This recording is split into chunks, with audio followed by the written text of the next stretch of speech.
Oke, baik. Selamat pagi Bapak Ibu dan teman-teman mahasiswa semuanya.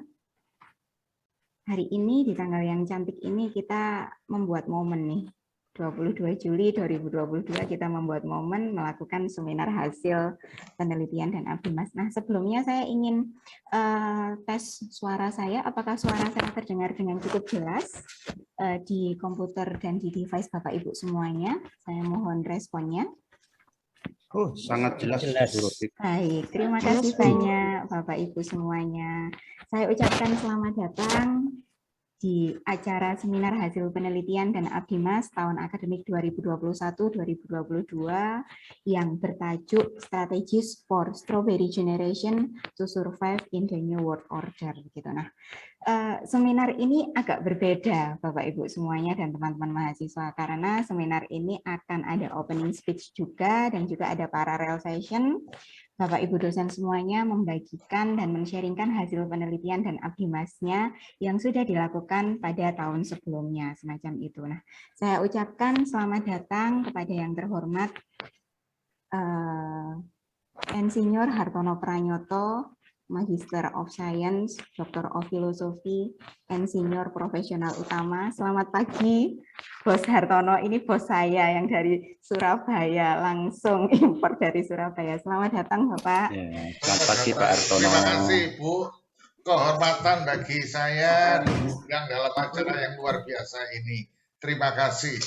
Ya, selamat pagi. Selamat pagi juga yang terhormat juga Ibu Wakil Rektor 4, Dr. Anda, Kristiana Endang Purwaningsih, Magister Sains. Selamat pagi, Bu Endang. Terima kasih sudah berkenan hadir, Bu Endang.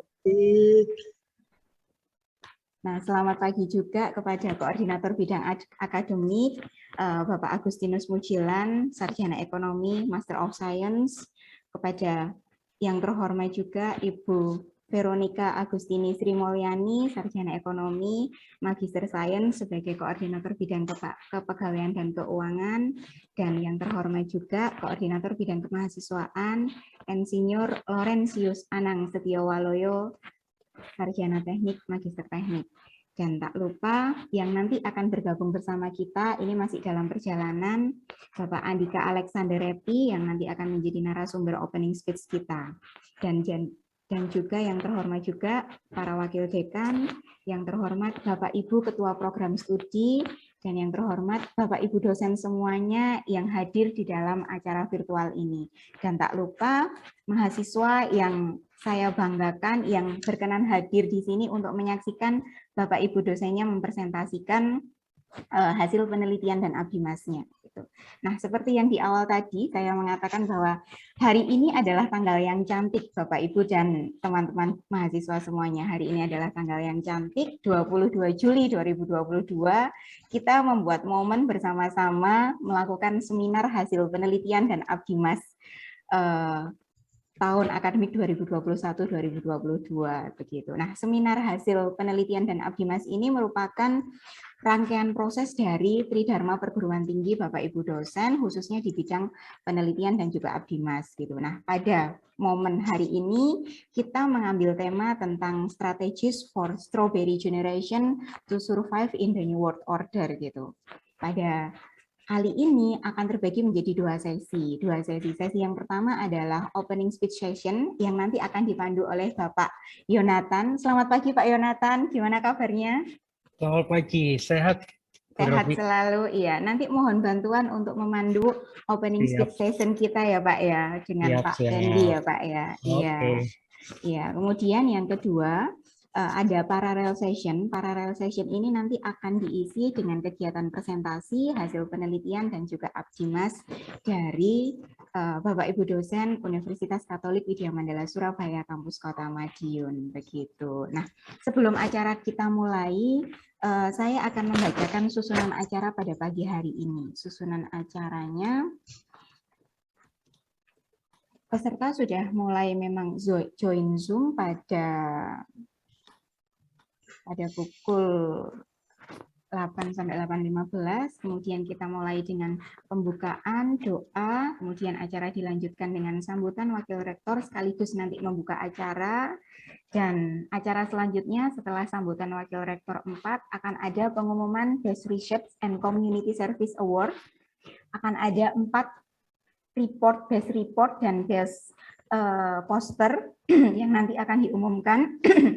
Kemudian nanti akan ada serah terima, kemudian ada opening speech yang dari Pak Andika Alexander Repi, kemudian dilanjutkan dengan diskusi dan tanya jawab, akan ada penutup dan kesimpulan, kemudian ada penyerahan sertifikat oleh narasumber, dan selanjutnya dilanjutkan dengan parallel session sampai nanti kita jam 11 malam kalau misalnya nggak selesai-selesai semacam itu. Nah, tanpa berlama-lama Bapak Ibu semuanya, untuk mengawali acara ini mari kita mulai bersama-sama acara ini dengan doa.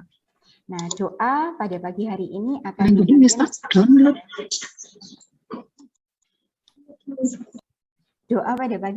akan dipimpin oleh Dinda Hendriana. Kepada Mbak Dinda, kami persilahkan.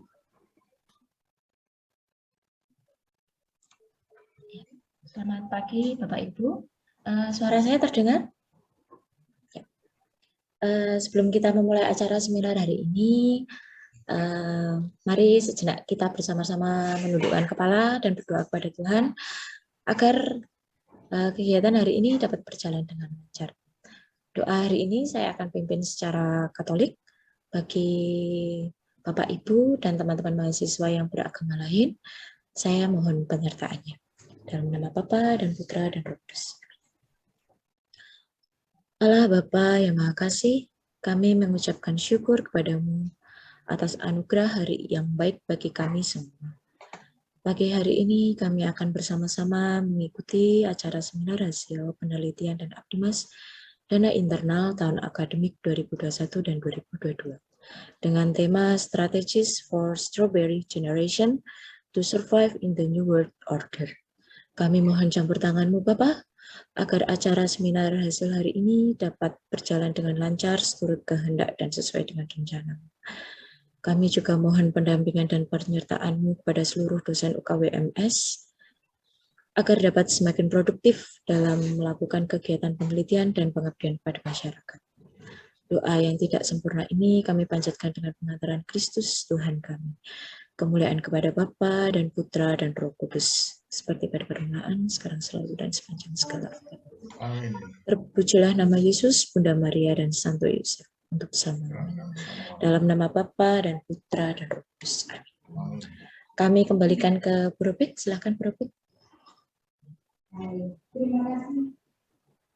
Baik, terima kasih Mbak Dinda. Untuk acara selanjutnya adalah sambutan dari Ibu Wakil Rektor 4 kepada Ibu Endang Purwaningsih. Sekaligus kami mohon untuk membuka acara seminar hasil penelitian dan Abdimas tahun akademik 2021-2022 ini. Kepada Ibu Endang, waktu dan layar kami persilahkan. Baik, terima kasih Bu Robik. Yang saya hormati Bapak Andika Alexander Repi, Magister Psikologi Psikolog, dosen Psikologi Kampus Surabaya, yang nanti akan menjadi narasumber dalam acara seminar ini. Yang saya hormati Bapak Hartono Pranyoto, Ketua LPPM Kampus Surabaya, dan Ibu Robik, Wakil LPPM Kampus Kota Madiun. Yang saya hormati juga para koordinator bidang Kampus Kota Madiun. Yang saya hormati para Wakil Dekan dan Kaprodi Kampus Kota Madiun, serta Bapak Ibu dosen semuanya. Serta yang saya kasihi para peserta seminar, karena di sini ada juga mahasiswa, tadi diinformasikan Bu Robik, ada para mahasiswa yang mengikuti acara ini. Selamat pagi, salam sejahtera untuk kita semua.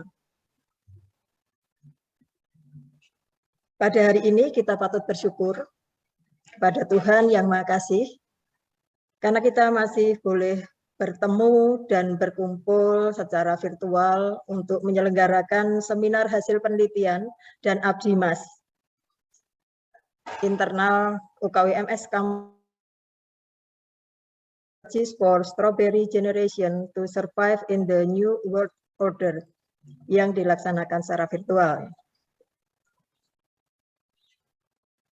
Bapak, Ibu, dan para mahasiswa sekalian, seperti disampaikan oleh Waka LPPM tadi, bahwa pada seminar hasil penelitian dan Abdimas pada hari ini, ada yang berbeda dengan seminar-seminar yang dilaksanakan tahun-tahun sebelumnya.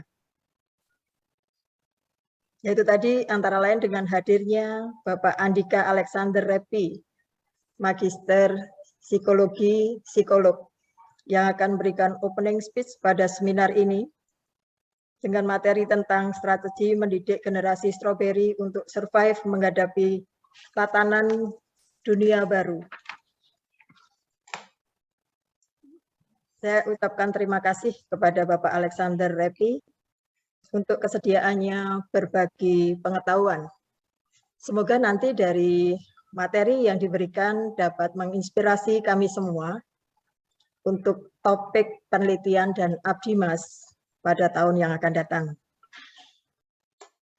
Tema seminar yang diangkat oleh LPPM Kampus Kota Madiun kali ini sungguh menarik, yaitu tentang bagaimana kita yang tentunya juga sebagai anggota komunitas UKWMS Kampus Kota Madiun sebagai institusi juga semestinya mendidik generasi stroberi, generasi yang katanya lunak, ya tidak tahu selunak apa, tetapi memang relatif lebih mudah rusak atau mudah goyah. Ya.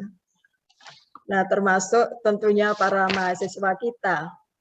Ya, kita bagaimana mendidiknya dengan sebaik-baiknya agar mereka tidak hanya memiliki kekuatan dari segi pengetahuan dan teknologi, namun juga memiliki kekuatan mental dan psikis supaya bisa survive dalam tatanan dunia baru yang sangat dinamis. Terima kasih dan apresiasi yang sebesar-besarnya untuk Waka LPPM dan tim yang sudah mempersiapkannya dengan sangat baik. Bapak Ibu sekalian, seminar hasil penelitian dan pengabdian masyarakat atau Abdimas merupakan bagian dari penjaminan mutu bidang penelitian dan Abdimas. Puji syukur, pada seminar kali ini ada 32 judul penelitian dan 13 judul Abdimas yang akan dipresentasikan. Ini menurut info dari Waka LPPM.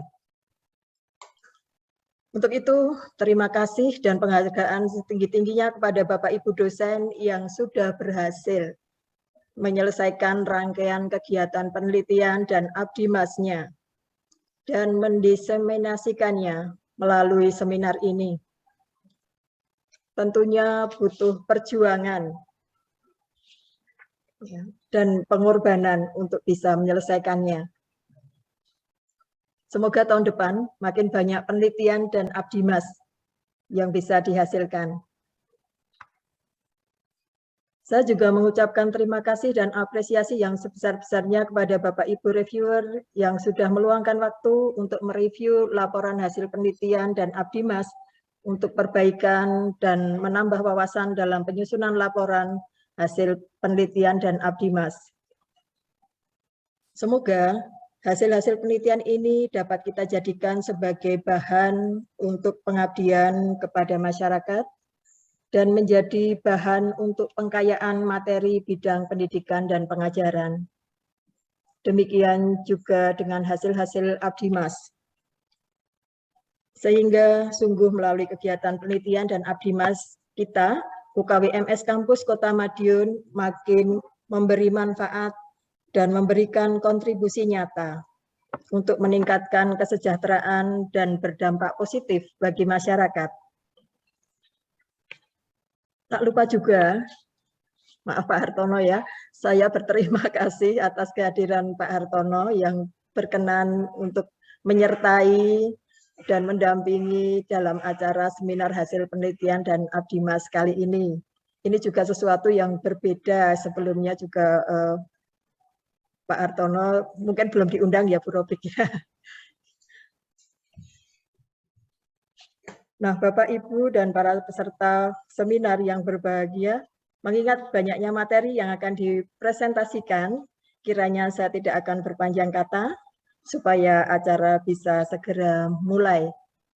Kiranya ini saja yang dapat saya sampaikan, dan dengan mohon rahmat Tuhan Yang Maha Kuasa, acara seminar hasil penelitian dan Abdimas dengan tema Strategies for Strawberry Generation to Survive in the New World Order ini dibuka.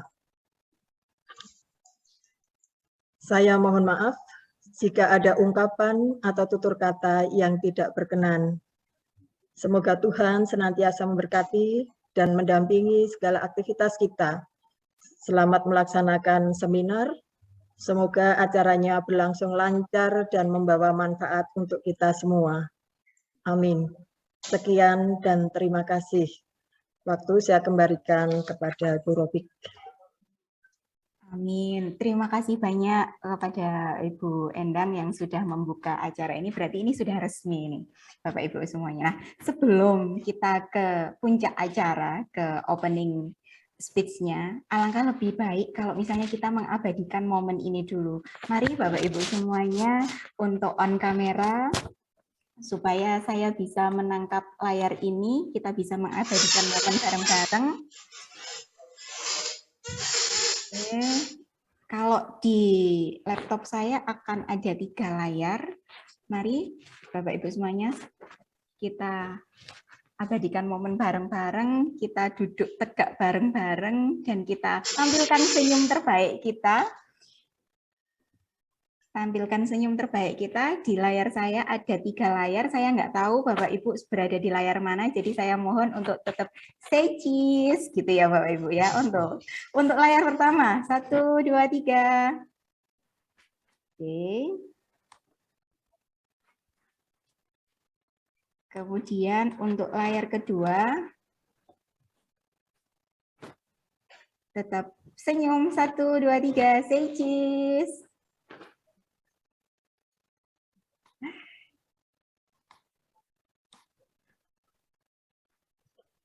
Oke, untuk layar ketiga, layar terakhir, monggo Bapak Ibu yang masih belum on kamera, bisa on kamera. Oke, untuk layar ketiga, 1, 2, 3, senyum. Oke, baik. Nah, paling tidak momen ini sudah terabadikan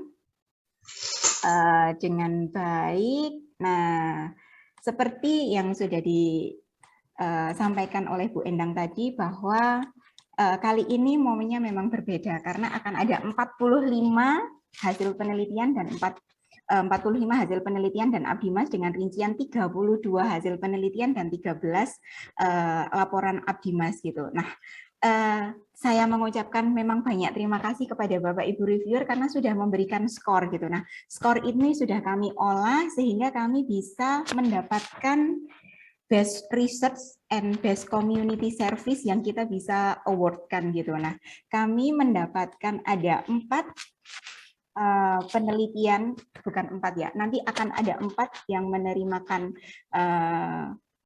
poster terbaik, kemudian penelitian terbaik, dan Abdimas terbaik gitu.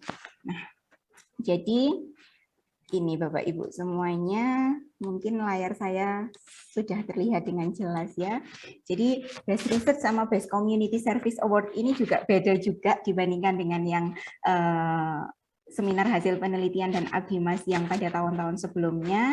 Kita akan ada 4 kategori, 2 dari kategori Best Research, yakni The Best Report and The Best Poster. Kemudian kategori kedua adalah The Best Community Service. Nah, The Best Community Service ini juga akan ada 2 kategori, yakni The Best Report and The Best Poster gitu. Nah, oke, kita langsung saja karena apa ya, mungkin Bapak Ibu sudah penasaran atau mungkin saya aja yang excited banget.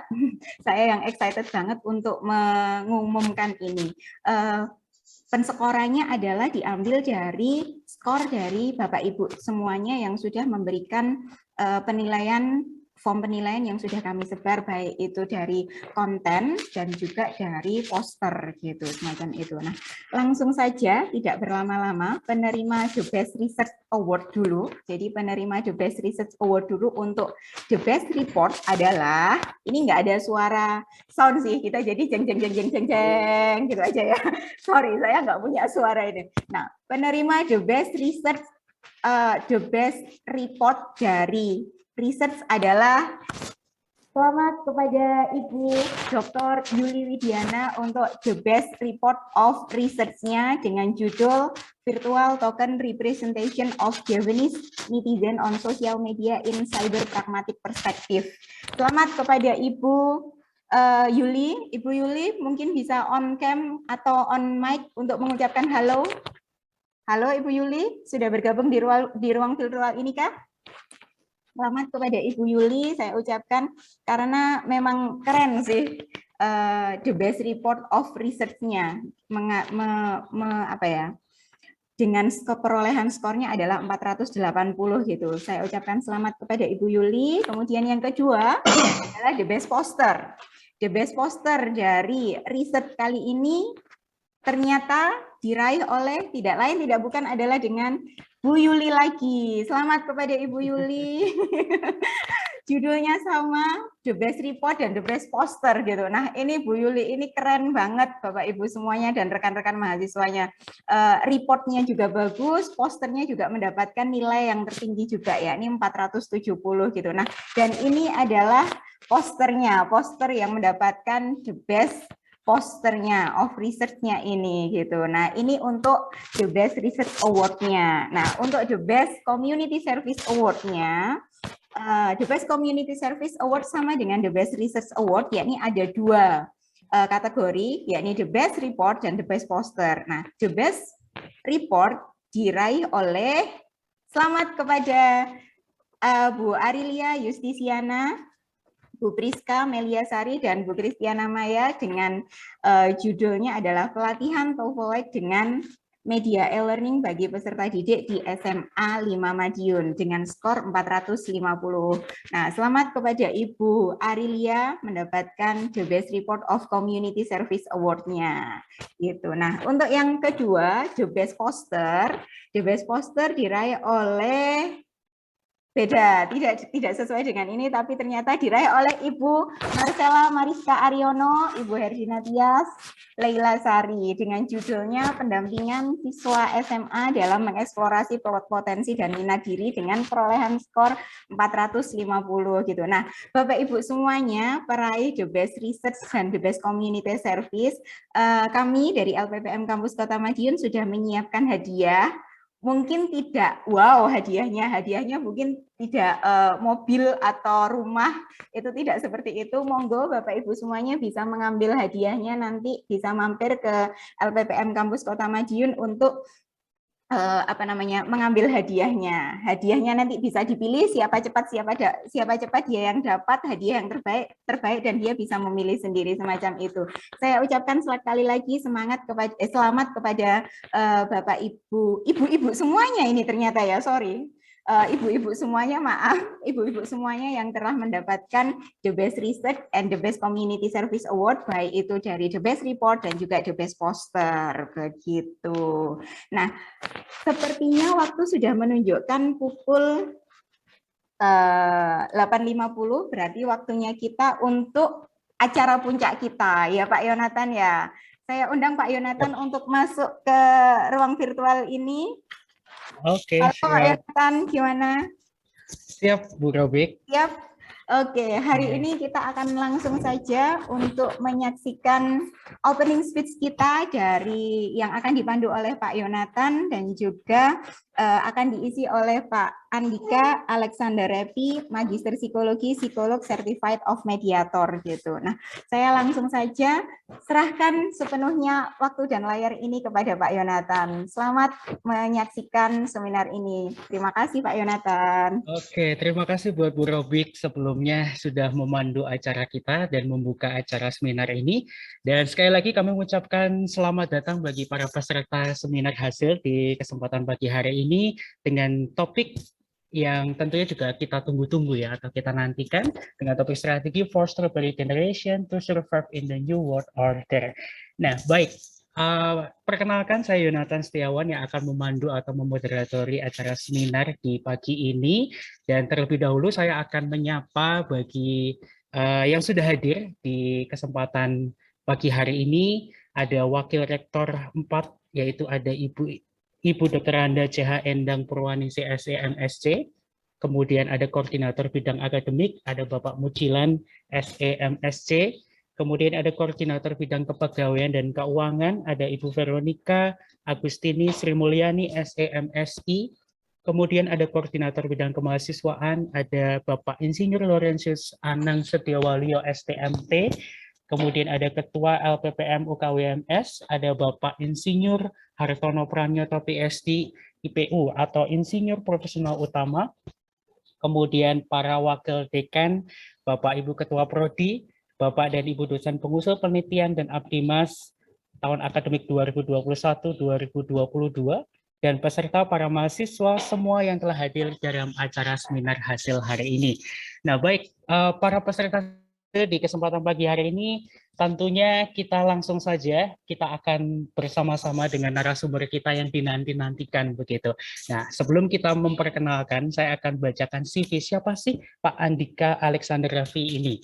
Nah, beliau adalah salah satu dosen di Fakultas Psikologi UKWMS ya, kampus utama, yaitu ada Pak Andika Alexander Raffi MPSI Psikolog CME yang lebih akrab dikenal dengan Pak Kendi. Nah, kalau kita mau lihat dari profilnya begitu luar biasa ya, ada pengalaman kerja sejak tahun 2006 sampai tahun 2009 Bapak Ibu atau juga para peserta menjadi marketing sales produk kecantikan begitu ya.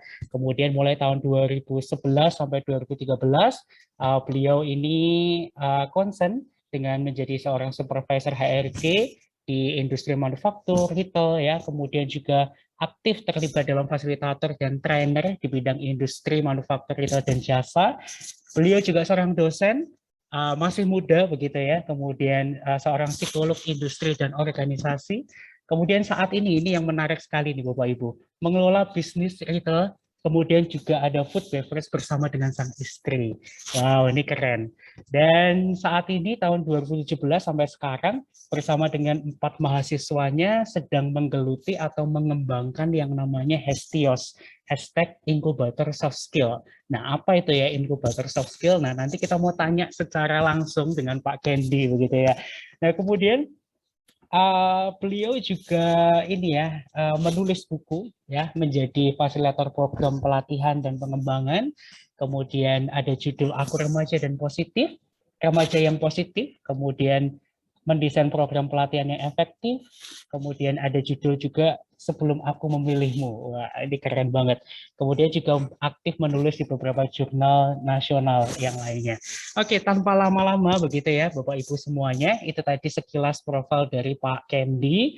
Nah, langsung aja di kesempatan pagi hari ini saya akan menyapa Pak Kendi.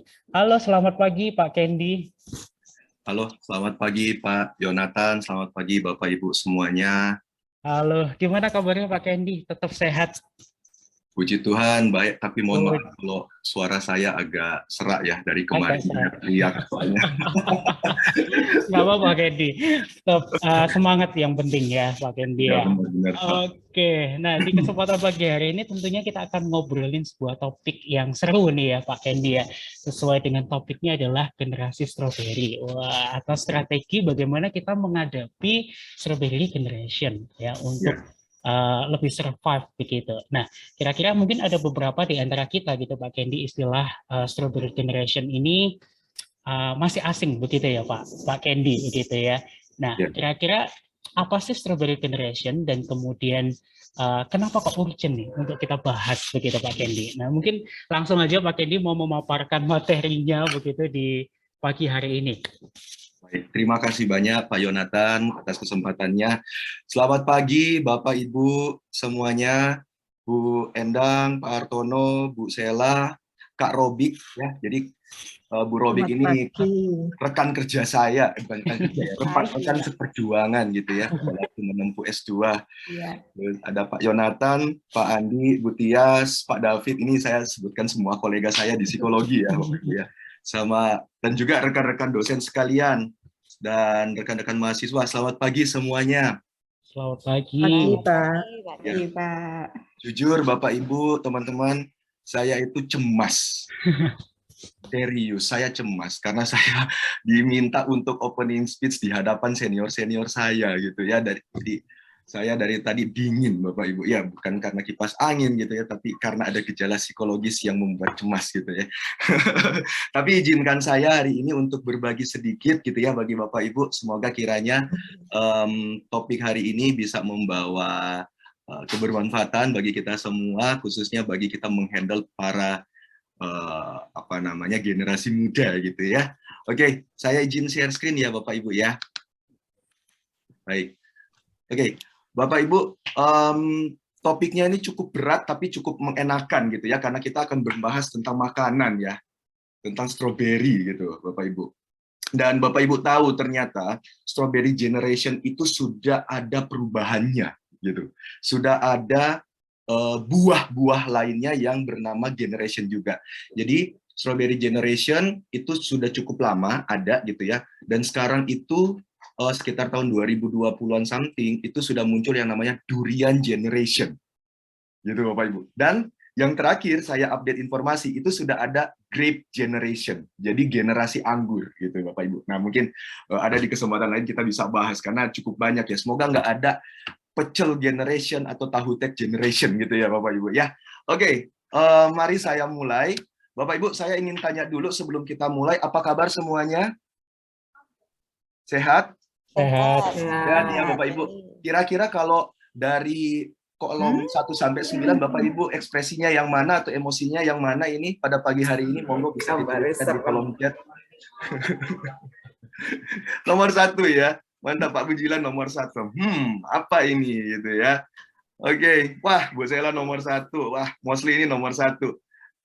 Oke, ada yang nomor 8 Bapak Ibu? Atau teman-teman mahasiswa nomor 8 ini bukan happy banget ya Bapak Ibu, tapi habis mendem kayaknya snacknya ya. Oke, tapi semoga kita semua berada dalam keadaan emosi yang positif gitu ya, karena dengan positive emotion kita bisa memberikan sukacita bagi sesama gitu. Oke, Bapak Ibu, ini saya coba untuk close dulu gitu. Ya, baik, Bapak Ibu, saya disclaimer dulu ya. Sebelum saya bawakan materi, saya izin untuk disclaimer dulu bahwa Ibu bukan untuk menasihati, menasihati gitu ya, tapi semata-mata hanya untuk sharing knowledge dan juga best practice tentang pengembangan individu, Bapak Ibu.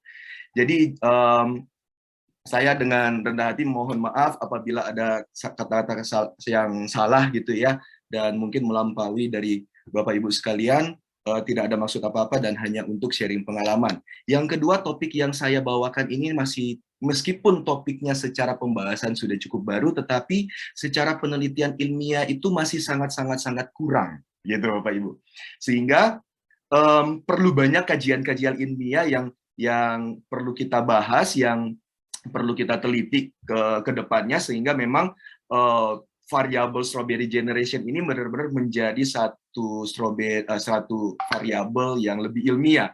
Dan nanti juga pada saat penjelasan saya akan lebih banyak berdiskusi tentang satu buku gitu ya, satu buku yang ditulis oleh Profesor Renal Kasali yang secara khusus membahas tentang strawberry generation. Kalau saya coba cari jurnal penelitiannya masih sangat minim Bapak Ibu. Jadi mungkin Bu Sela bisa menjadi ini ya, pionir dalam meneliti strawberry generation ini ya, mantap. Oke, yang ketiga saya ingin juga belajar dari Anda, baik dari para dosen senior saya maupun dari teman-teman mahasiswa. Dan saya izin mengutip kata dari seorang penulis, Emily Farah, Bapak Ibu ya, mungkin Bapak Ibu pernah tahu tentang Emily Farah, bahwa never stop learning because life never stop teaching, Bapak Ibu. Oke. Mungkin saat ini kita sering banget mendengar istilah-istilah anak zaman now, kalau Bapak Ibu sering mengikuti Instagram atau Twitter atau media sosial gitu kan. Cukup banyak remaja-remaja atau teman-teman mahasiswa sekarang yang menggunakan istilah-istilah self healing gitu ya. Kemudian apalagi self reward gitu. Saya berat banget menghadapi kuliahnya Pak Jonathan. Pak Yonatan, saya perlu healing gitu ya. Saya perlu ada self reward gitu. Nah, kemudian muncul juga istilah work-life balance. Wah, nggak bisa tugas terus, Pak, Bu. Saya harus balance antara kehidupan dan pekerjaan saya sebagai mahasiswa. Atau mungkin kita juga, Bapak Ibu ya. Wah, saya nggak bisa tridharma terus. Kayaknya WM harus ada gathering kayak gitu ya. Harus work-life balance. Nah, gitu. Aduh, semoga ini para pimpinan UKWMDes nggak notes gitu. Wah, kita perlu gathering ini ya. Perlu work-life balance. Akhirnya ketika work-life balance tidak tercapai, apa yang terjadi? Muncul istilah-istilah baru, Bapak Ibu. Apa? Depresi, gitu ya. Makanya kita teman-teman di psikologi ini kalang kabut gitu ya, ngatasin yang ada di media sosial, sedikit-sedikit ngomongin depresi, sedikit-sedikit sedih, dapat nilai ujian UTS, UAS, dapat nilai D, bilangnya, wah saya depresi, gitu kan. Gitu Bapak Ibu. Akhirnya muncul para anak-anak zaman now ini menggunakan istilah-istilah yang kurang tepat, gitu kan. Nah, kemudian ada juga ngomongin tentang overthinking gitu ya, berpikir berlebihan. Ini mungkin Bapak Ibu yang mungkin, iki Pak Kendi, overthinking, depresi, work-life balance, koyo nggak pernah dengar di zamanku gitu. Nah, inilah yang menjadi gap bagi kita Bapak Ibu. Karena semakin berkembang zaman, ternyata Bapak Ibu, istilah-istilah dari teman-teman mahasiswa ini makin aneh-aneh Bapak Ibu ya. Terus yang mulai apa namanya yang terbaru itu adalah terkait dengan quarter life crisis gitu ya, di usia 25 tahun melihat teman-temannya sudah makin sukses, teman dulu kuliahnya sudah jabatannya tinggi di perusahaan, sudah jadi business owner, teman-teman SD-nya dulu sudah pada nikah, sudah pada ada anak gitu ya, dia masih menjadi biasa-biasa saja. Mulai quarter life crisis. Mungkin Bapak Ibu yang sudah senior di sini bilang, saya usia 25 tahun perasaan nggak pernah quarter life crisis deh. Sepanjang hidup kayaknya krisis terus deh. Bercanda Bapak Ibu ya. Bercanda.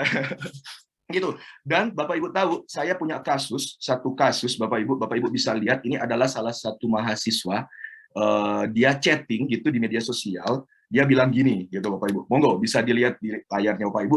Gue anak 21, jadi kayaknya ini usia 21 tahun gitu ya. Tapi dia itu masih semester 1. Dia itu mulai bilang, gak nyangka ternyata kuliah itu seburuk itu. Untuk mental health, sana ada Bapak Ibu ya. Jadi gangguan mental kuliah itu. Karena apa? Karena tugasnya banyak gitu kan. Karena tugasnya banyak sehingga dia itu perlu healing. Dan Bapak Ibu tahu, dia itu cuti kuliah, fokus ke healing, ke Bali, dan meninggalkan kuliahnya karena alasan capek kuliah. Terus dia pengen ngomong ke orang tuanya, dia takut. Kenapa? Karena pada saat dia akan komunikasikan ke orang tuanya itu dianggap tidak aware soal mental health, gitu Bapak Ibu. Nah, ini ada kasus-kasus yang terjadi di generasi anak-anak zaman now. Nah, mengapa timbul fenomena ini, Bapak Ibu? Kenapa kok fenomena ini bisa terjadi? Nah, untuk hari ini saya akan membagi topik sharing saya menjadi 3 chapter, Bapak Ibu. Jadi 3 chapter ini, yang pertama adalah chapter tentang Strawberry Generation. Kita akan coba mengupas sedikit tentang apa sih yang dimaksud dengan Strawberry Generation, generasi seperti apa, seperti itu.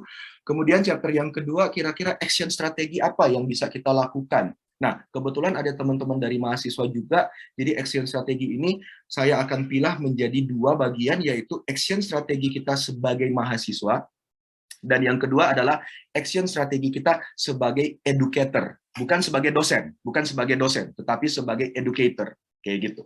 Oke. Kemudian yang ketiga adalah wrap up. Jadi kesimpulan dari semua pembahasan kita pada hari ini. Baik, mari kita masuk ke chapter yang pertama, yaitu Strawberry Generation. Bapak Ibu, sebenarnya secara sejarah, secara terms kayak gitu ya, Strawberry Generation ini sudah ada di Taiwan di tahun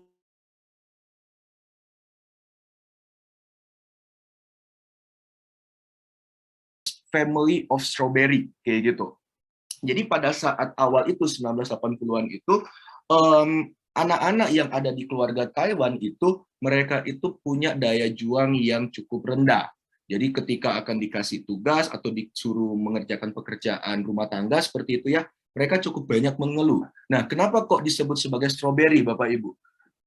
Pernah tahu stroberi ya, kita semua. Nah, stroberi itu cantik gitu kan, imut, lucu kayak Pak Yonatan gitu kan. Enggak ya Pak ya, bercanda Pak. Bapak Ibu maaf ya, saya kalau bawain materi itu suka bercanda Bapak Ibu. Jadi kita serius-serius gitu.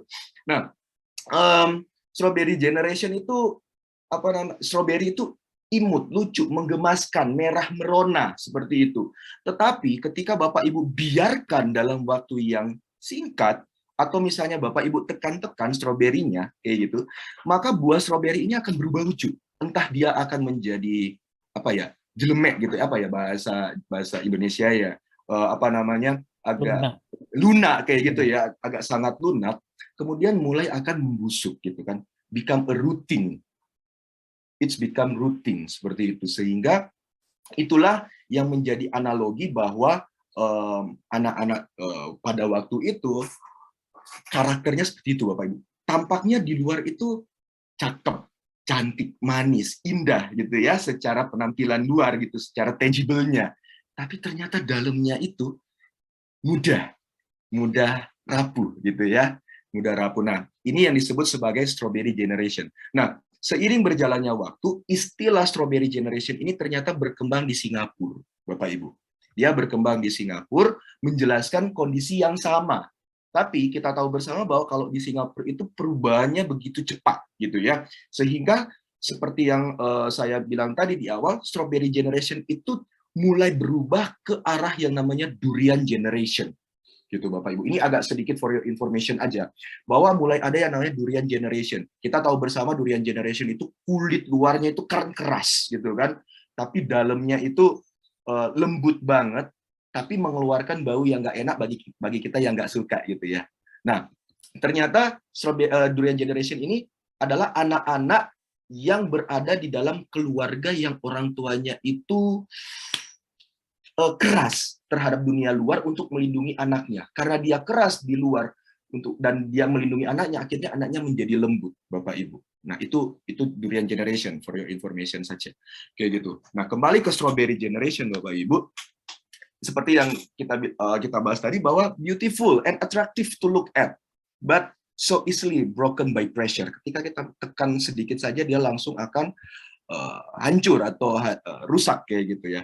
Nah, memang positifnya Bapak Ibu ya, karena kita melihat dia kan cantik gitu ya, buah strawberry ini kan atraktif gitu.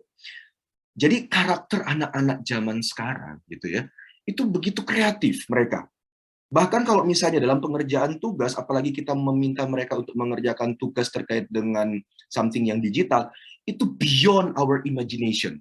Betul ya Bapak Ibu ya, kalau kita kasih tugas sesuatu, di luar imajinasinya kita sebagai staf pengajar. Kok iso yo kayak gitu yo. Seperti itu. Kemudian mereka lebih open-minded, lebih terbuka terhadap hal-hal baru. Bahkan mereka terbuka untuk bagi kita hal-hal yang lebih sensitif.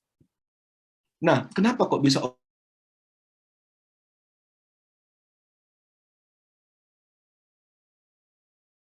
akses informasi yang mereka dapatkan itu sangat luas. Nah, karena juga ada apa namanya keterbukaan pemikiran dan juga ada apa namanya pengembangan teknologi yang begitu pesat seperti itu Bapak Ibu, mereka itu menjadi very flexible anak-anak ini. Very flexible. Bahkan saking fleksibelnya komitmennya kadang nggak on, kadang tidak ada, gitu kan? Wah, fleksibel. Wah, saya semester 5 mau join Ormawa. Wah, kayaknya semester 6 saya mau magang. Padahal kan kalau Ormawa 1 tahun tuh. Nah, ini nggak tahu di teman-teman mahasiswa ada nggak kayak gitu.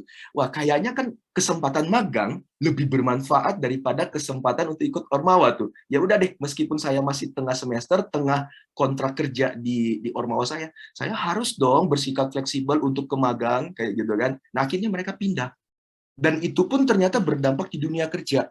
Mohon izin untuk sharing gitu ya. Saya juga terlibat di beberapa rekrutmen perusahaan kayak gitu ya, bantu teman-teman yang di bidang HRD.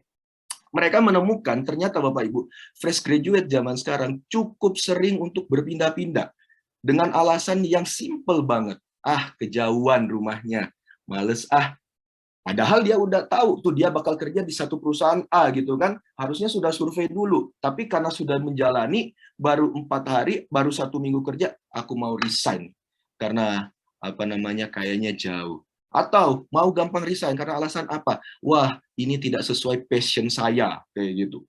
Sangat-sangat fleksibel, sangat-sangat independen mereka, Bapak Ibu. Tetapi di sisi lain, generasi yang seperti ini mudah tertekan, mudah rusak oleh social pressure dan the work environment. Kenapa kok bisa dengan mudahnya mereka rusak oleh social pressure? Kembali lagi, teknologi yang menyebabkan ini. Di Instagram, kalau Bapak Ibu main Instagram, di situ tuh kita diperlihatkan anak-anak muda usia 8 tahun ya Bapak Ibu, 18 tahun, 20-an tahun, 25 tahun, sudah sukses dalam tanda kutip. Dan ternyata ada kesepakatan sosial dalam tanda kutip, sukses itu di dalam dunia Instagram adalah mereka yang memiliki duniawi yang banyak. Sukses bagi standarnya anak-anak zaman now, Bapak Ibu. Apa itu? Usia muda, under 30, financial freedom, punya rumah, punya aset, punya Bitcoin yang banyak, sahamnya bagus gitu kan, sudah menikah. Istri suami cakep dan ganteng, baik hati, setia, tidak sombong, rajin menabung. Kayak gitu. Wah, idealnya kayak gitu. Dan itu informasi yang setiap hari masuk ke mereka. Dan juga mungkin di kita. Iya kan? Emak-emak zaman now, bapak-bapak zaman now, standarnya harus ini. Gitu. Kadang kayak gitu tuh. Nah, tapi kembali lagi ke anak-anak. Karena mereka punya informasi yang sering banget seperti itu dibawakan ke mereka, akhirnya apa yang terjadi? Mereka punya mindset. Teman-teman, jadi nanti teman-teman boleh cross check ya, teman-teman mahasiswa ya di sini ya. Ini saya cuma sharing dari hasil observasi, dari hasil penelitian juga, dan dari hasil diskusi dengan di lapangan yang terjadi seperti itu. Tapi monggo teman-teman mahasiswa ini boleh saling kasih feedback ke kita gitu ya, kita saling sharing saja di situ. Akhirnya karena ada role model dari sosial media tersebut yang membuat mereka tuh gampang banget tertekan secara sosial. Oh, aku kalau lulus kuliah, aku harus kerja di tempat yang gedungnya bagus. Aku harus kerja di tempat yang mewah, yang dengan gaji itu 2 digit. Apa anak-anak fresh graduate tapi harapannya 2 digit. Makanya kemarin kalau Bapak Ibu ngikutin ini update, mulai muncul yang namanya istilahnya mbak-mbak dan mas-mas SCBD. Nah, pernah tahu ya, Bapak Ibu ya, mbak-mbak dan mas-mas SCBD. Jadi SCBD itu adalah salah satu area yang bagus banget di Jakarta, Central Business District di Jakarta, yang area kerjanya itu dipenuhi dengan gedung-gedung yang tinggi, gedung-gedung yang mewah, dan lifestyle-nya mereka itu benar-benar hype banget kayak gitu. Dan ketika anak muda bekerja di situ, itu menjadi satu kebanggaan, even though mungkin gajinya masih UMR, tapi itu menjadi kebanggaan bagi mereka, Bapak Ibu. Nah, akhirnya itu yang terjadi. Mereka menjadi mudah tertekan, menjadi gampang terpengaruh oleh lingkungan sosial seperti itu. Sehingga Bapak Ibu, bagaimana mereka merespons suatu situasi dari Strawberry Generation ini? Mereka ini, teman-teman dari Strawberry Generation ini ada kecenderungan untuk meresponnya dengan 2 cara. Konfrontatif atau self-healing. Fight or flight. Ketika mereka memutuskan untuk fight, mereka ini kan cukup fleksibel. Mereka ini kan independen. Sehingga jangan heran kalau anak-anak zaman now chat ke Bapak Ibu dosen, itu kok kayaknya nggak sopan. Ya kan? Tidak adanya selamat pagi, selamat siang, selamat malam. Pak, bisa bimbingan kapan? Ya kan? Pak Jonathan, saya nggak masuk kelas. Tidak ada selamat siang, selamat pagi, selamat malamnya, langsung seperti itu. Atau kalau misalnya kita kasih tugas, Bu Robik bilang, pokoknya kita hari ini harus mereview 3 jurnal dikumpulkan minggu depan. Bu, Ibu tidak memperhatikan kami, Ibu terlalu sadis. Dan ada yang ngomong seperti itu. Konfrontatif banget. Kayak gitu. Tapi di sisi lain, ada juga yang memutuskan untuk kabur. Kayak gitu. Mereka kabur. Jadi ketika ada tekanan banyak, tiba-tiba menghilang. Gitu. Mungkin di antara kita ada anak bimbingan kita yang sekarang sedang menghilang, Bapak Ibu. Mungkin mereka coba cari di Bali. Mungkin mereka lagi self-healing di sana, Bapak Ibu. Tapi itu adalah responnya mereka, antara konfrontatif atau self-healing. Itulah sebabnya mungkin bagi para pendamping-pendamping Ormawa di sini, ini sharing juga sebagai pendamping Ormawa. Ada juga teman-teman kita yang di Ormawa gitu ya, yang tiba-tiba ghosting, yang tiba-tiba menghilang, tidak melakukan tanggung jawabnya di Ormawa. Mungkin karena dia merasa tertekan, dia merasa bahwa tugas Ormawa banyak, tugas kuliah banyak, akhirnya dia memutuskan untuk flight. flight, dia kabur dari Ormawa. Dia meninggalkan Ormawa. Dia ghosting terhadap Ormawa, Bapak Ibu. Nah, itu adalah cara mereka untuk merespon. Sehingga kita perlu tahu nih, Bapak Ibu, gimana karakteristik mereka dan gimana mereka merespon suatu kondisi. Nah, ini ya yang saya bilang tadi ya, bahwa isu-isu tentang quarter life crisis, self-diagnose, sampai menyalahkan diri mereka sendiri, itu muncul di kondisi anak-anak zaman sekarang. Mereka sebel dengan diri mereka sendiri. Mereka tidak puas dengan dirinya mereka ini. Kalau mungkin kita berbicara tentang tahap perkembangan psikologi, Kak, jadi izin sharing, kalau di psikologi memang ada beberapa tahap perkembangan dari beberapa teori, Bapak Ibu, seperti dari Erik Erikson dan sebagainya, sudah ada tahap-tahap usianya. Jadi ada usia sampai sekian kategorinya apa? Usia sekian sampai sekian tugas perkembangannya apa? Nah, dalam konsep Strawberry Generation itu belum ada memang. Jadi sampai di sini kalau misalnya Bapak Ibu menyimak apa yang saya sharingkan, saya belum menyatakan Strawberry Generation itu rentang usianya rentang berapa. Karena memang secara ilmiah, secara saintifik itu belum ada untuk rentang usianya, seperti itu. Nah, kalau Bapak Ibu pengen mendalami tentang Strawberry Generation ini, boleh baca buku ini. Ini bagus banget Bapak Ibu. Dari Prof. Renal Kasali, Strawberry Generation. Di situ benar-benar dikupas, dibahas tentang bagaimana untuk mengatasi Strawberry Generation itu. Nah, balik ke pertanyaan awal. Setelah kita mengetahui bahwa karakteristik Strawberry Generation itu seperti ini, plus minusnya seperti ini, cara meresponnya seperti ini, begitu ya. Kita akan masuk ke masih di chapter pertama untuk menjawab kenapa fenomena ini bisa terjadi, Bapak Ibu. Mengapa kok muncul Strawberry Generation seperti itu? Nah, kenapa banyak sekali lahir Strawberry Generation? Bapak Ibu, parents matter. Orang kita bisa katakan, mungkin banyak yang pro kontra dengan pernyataan saya ini, tapi kita bisa mengatakan bahwa orang tua sekarang jauh lebih sejahtera dibanding generasi sebelumnya. Ya kan? Karena orang tua mungkin orang tua kita, kakek nenek kita, mereka berhadapan dengan perang. Gitu. Mereka menghadapi dengan kondisi yang sulit. Tapi jangan dikritisi, misal, loh Pak Kendi, sekarang ini masih banyak orang susah. Betul, saya sepakat dengan itu. Setiap zaman ada seperti itu. Pasti akan ada.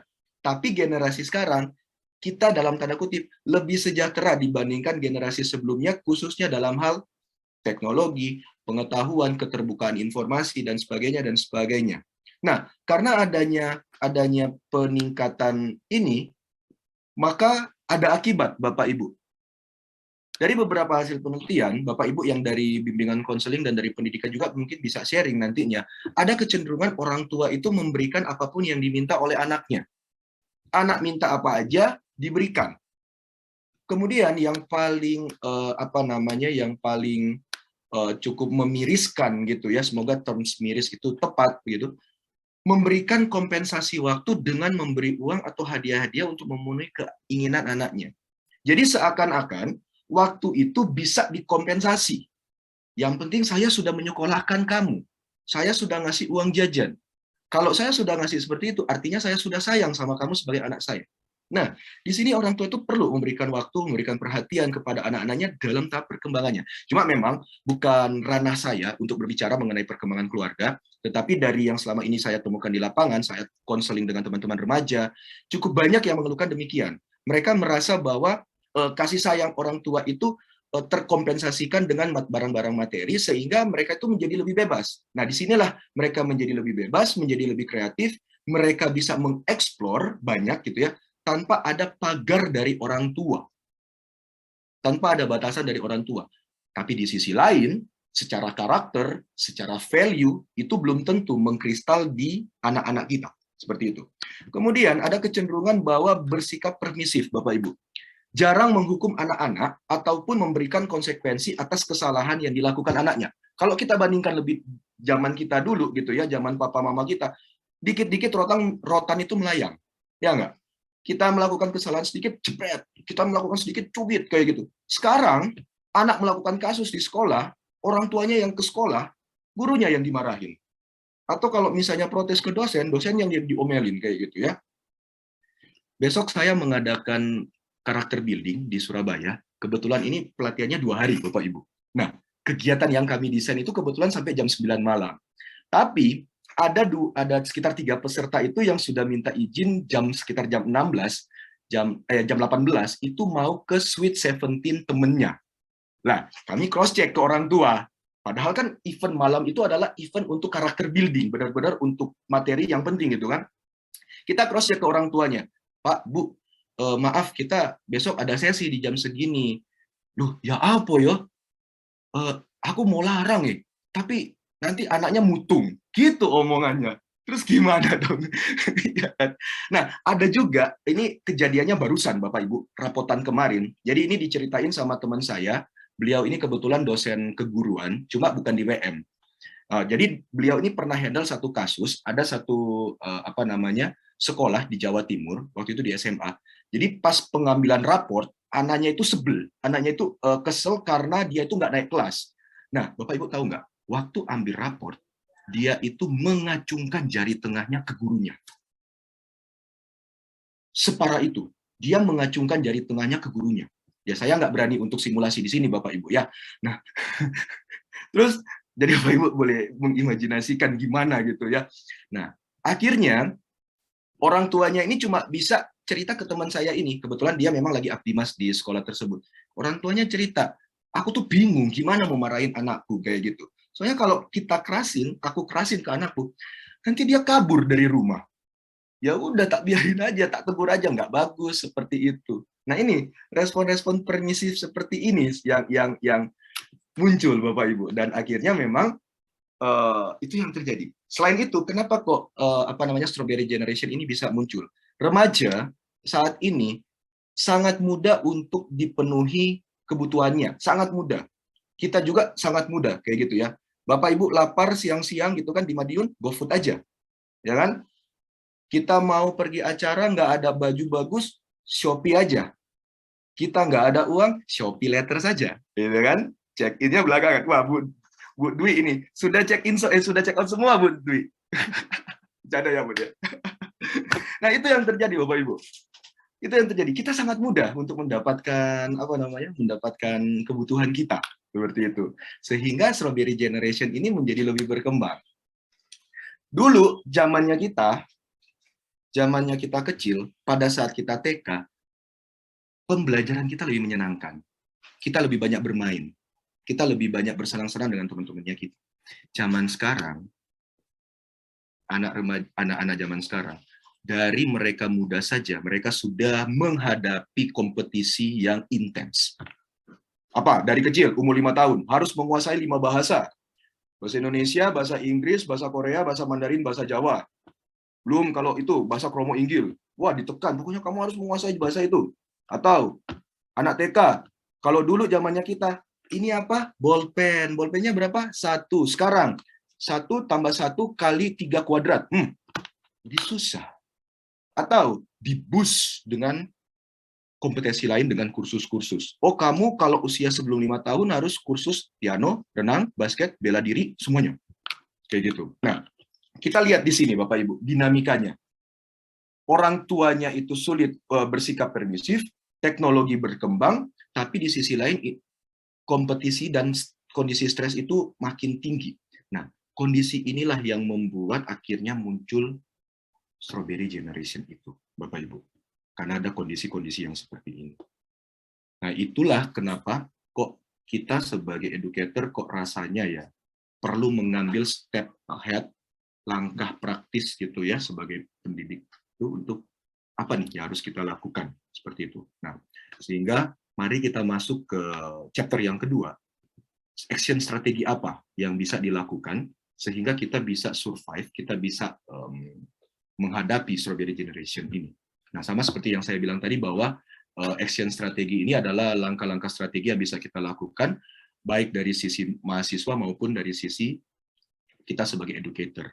Oke, mari kita mulai dari sisi mahasiswa dulu. Teman-teman mahasiswa mungkin monggo boleh ini ya, boleh saling sharing juga di sini ya nantinya. Oke. Di keranjang Shopee. Oke, yang pertama self management, teman-teman mahasiswa. Sama seperti yang tadi di kasus. Kuliah itu bukan hanya untuk dapetin knowledge saja, bukan hanya mendapatkan pengetahuan. Di kuliah, teman-teman akan belajar gimana menghadapi dosen dengan sistem yang berbeda. Waktu penyerahan papernya ada sendiri. Waktu ujian ada sendiri. Waktu belajar mandiri ada sendiri. Ada banyak tugas. Memang banyak tugas. Anda kerja, banyak tugas. Anda mau berbisnis, bakal banyak tugas juga. Makanya yang bisa teman-teman lakukan, teman-teman mahasiswa lakukan, mulai dari sekarang, dari semester 1, even kalian masih SMA sebenarnya, latihanlah untuk self-management, manage yourself. Rekan-rekan dikatakan mantap, dikatakan keren, apabila mulai dari sekarang, di berbagai aktivitas teman-teman itu mampu untuk atur diri, termasuk atur waktu, atur tekanan. Nah, teman-teman mesti belajar yang dinamakan manajemen stres. Kita ada masalah pasti, semua orang ada masalah. Teman-teman ada masalah tugas, ada masalah tentang dengan orang tua, ada masalah tentang pacar mungkin kan. Begitu juga dengan Bapak Ibu dosen. Bapak Ibu dosen juga, kami juga mengalami masalah yang sama. Masalah tentang tridharma, masalah tentang keluarga, masalah cicilan, masalah Shopee, dan sebagainya. Itu kita di setiap kehidupan itu punya masalah. Tetapi bagaimana kita bisa memanajemen stresnya kita? Bagaimana kita bisa senyum terhadap permasalahan kita? Nah, teman-teman mesti belajar apa yang dinamakan coping stress. Nah, jadi kita nggak akan detailing sekarang, tapi ini saya hanya inquiry saja. Teman-teman belajar apa yang dinamakan coping stress. Cara yang bisa kalian gunakan untuk mengakomodasi ketika kalian itu mengalami tekanan. Coping stress ini bisa dari teman-teman hobinya teman-teman seperti itu. Tapi yang positif. Cari coping yang positif, cari tahu minatmu apa, ketika teman-teman mengalami masalah, kalian bisa tarik dulu. Nanti saya cerita contohnya seperti apa. Yang kedua, manajemen waktu. Biasakan mulai dari sekarang, teman-teman pakai agenda. Teman-teman, di HP itu pakai agenda. Kalau bisa tulis agendanya, sehingga teman-teman sudah bisa mulai belajar untuk nata waktu, nulis waktu, jam sekian mau ngapain, jam sekian mau ngapain. Kalau dari sekarang, teman-teman nggak mulai belajar menerapkan manajemen waktu, nanti kalau kalian kerja, kalian berbisnis, itu susah. Gitu ya. Terus, jangan gampang bilang untuk depresi karena kuliah. Teman-teman, depresi itu dari segi psikologi, mungkin teman-teman klinis bisa lebih menjelaskan nanti. Depresi itu ketika Anda benar-benar sudah nggak bisa ngapa-ngapain. Ketika teman-teman itu mengalami gangguan dalam aktivitas sehari-hari dalam jangka waktu tertentu. Nah, yang bisa mendiagnosa, yang bisa menentukan you are depression or not, it's just a professional. Just from professional. Psikolog atau psikiater. Hati-hati jangan salah ambil keputusan. Hati-hati jangan selalu self-diagnose, karena itu bisa berpengaruh ke kesehatan mental kalian dan mengganggu tugas kalian sehari-hari. Yang kedua, ini yang paling penting, perlu selalu memperbaharui literasi, teman-teman. Perlu memperbarui literasi. Ingat, dunia itu kaya banget dengan informasi dan penjelasan-penjelasan. Nah, kita perlu memvalidasi setiap informasi yang kita terima. Kita perlu membaca buku-buku, literatur, bahkan jurnal. Jadi kalau misalnya kita terima isu di internet, gitu kan, yang lagi hype misalnya FOMO, gitu kan, fear out missing information, gitu kan, fear of missing out. Nah, jangan baca dari Instagram aja, cari di jurnal. Oh, FOMO itu apa sih? Secara variabel psikologi, cross-check. Betul nggak kayak gitu informasinya? Betul nggak dampaknya seperti itu?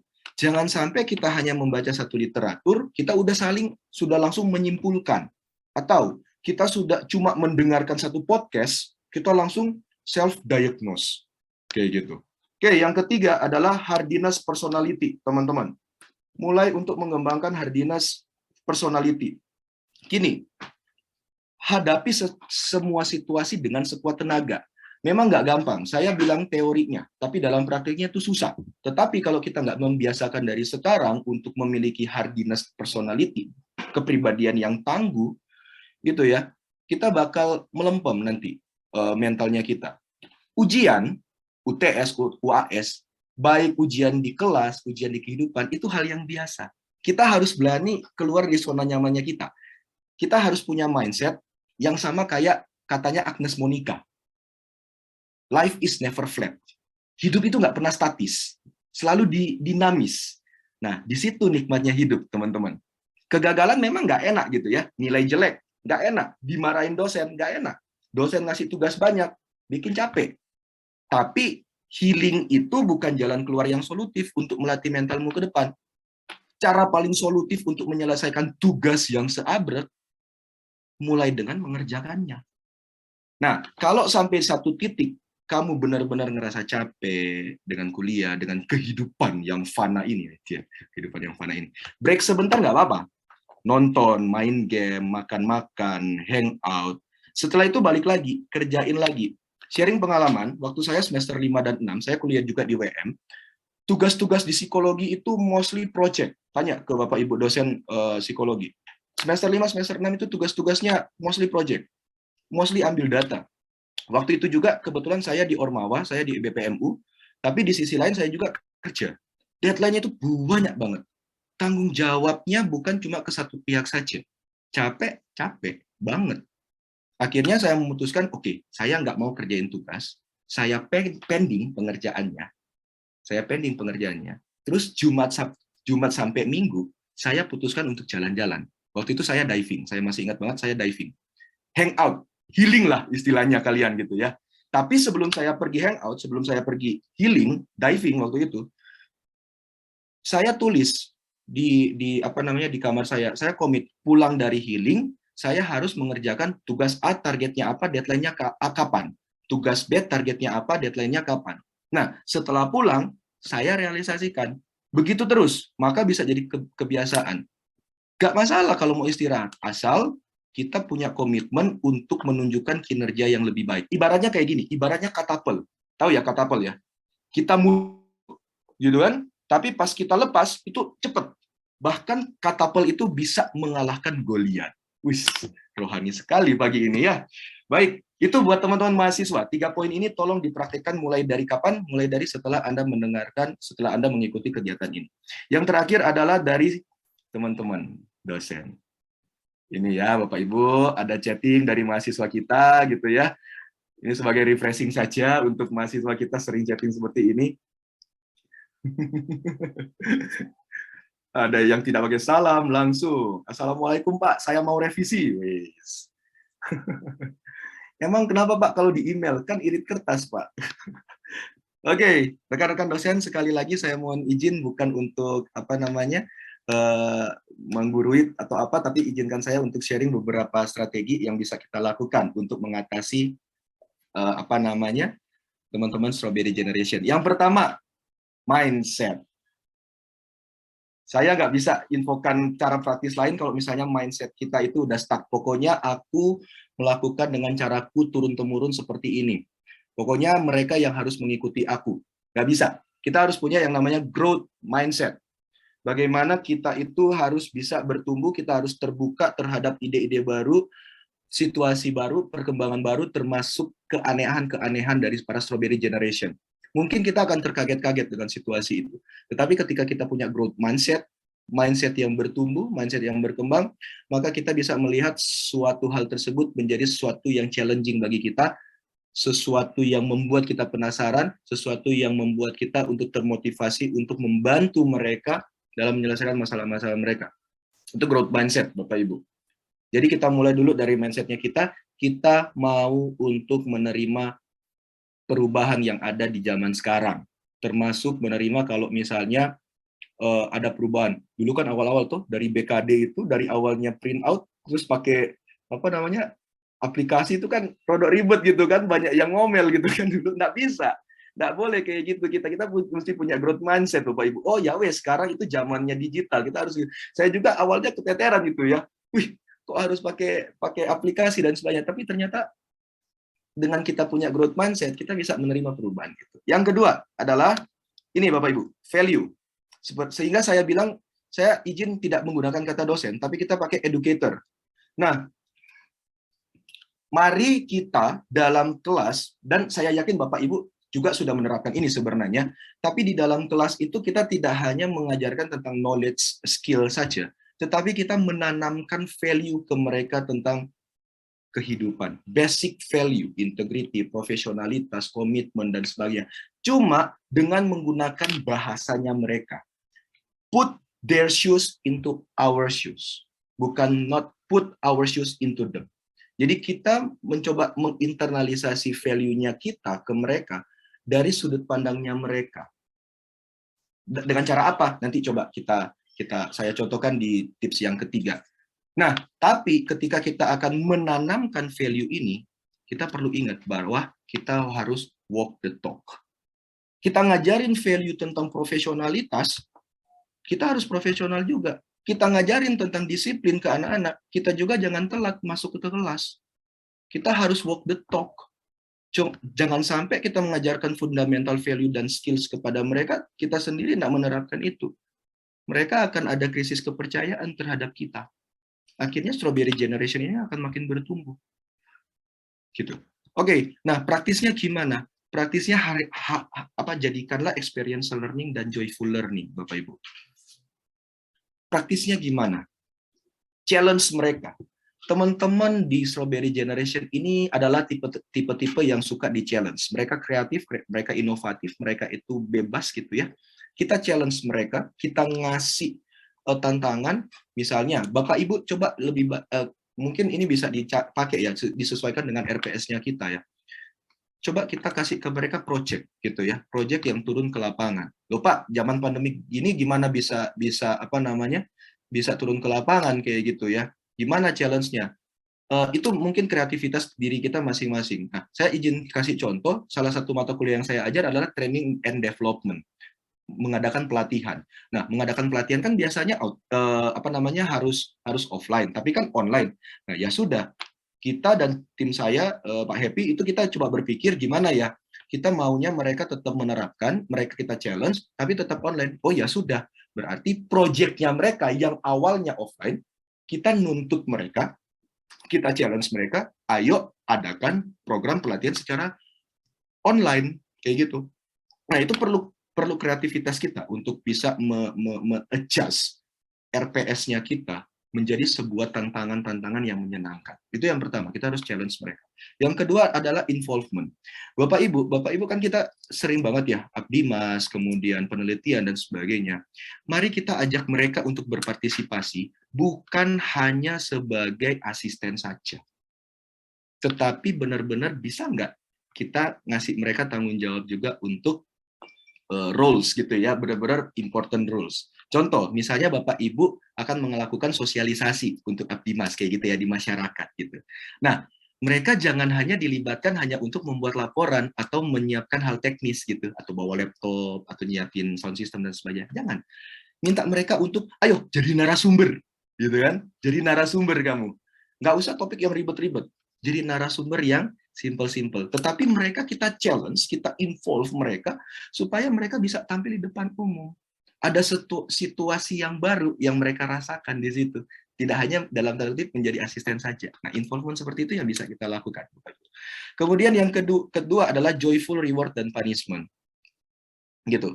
Ini saya masih belajar karena jujur saya kalau di kelas keren banget gitu ya.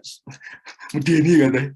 Nah, mari kita mulai menerapkan punishment ke mereka tapi yang joyful. Misalnya kalau mereka terlambat mengerjakan tugas, mereka suruh bikin video di Instagram gitu ya. Tantang mereka bikin video di Instagram story. Sorry Pak Yonatan, saya salah mengerjakan tugas kayak gitu. Atau saya telat mengerjakan tugas gitu. Itu kan punishment tapi kan secara fun seperti itu. Atau kalau nanti sudah offline, misalnya mereka telat mengerjakan tugas, minta mereka nyanyi di depan kelas kayak gitu kan, nyanyi di depan kelas. Nah, hal-hal sederhana seperti itu yang bisa kita lakukan untuk menghadirkan experiential learning dan joyful learning. Terakhir dari saya, a humble reflection for us as an educator, Bapak Ibu.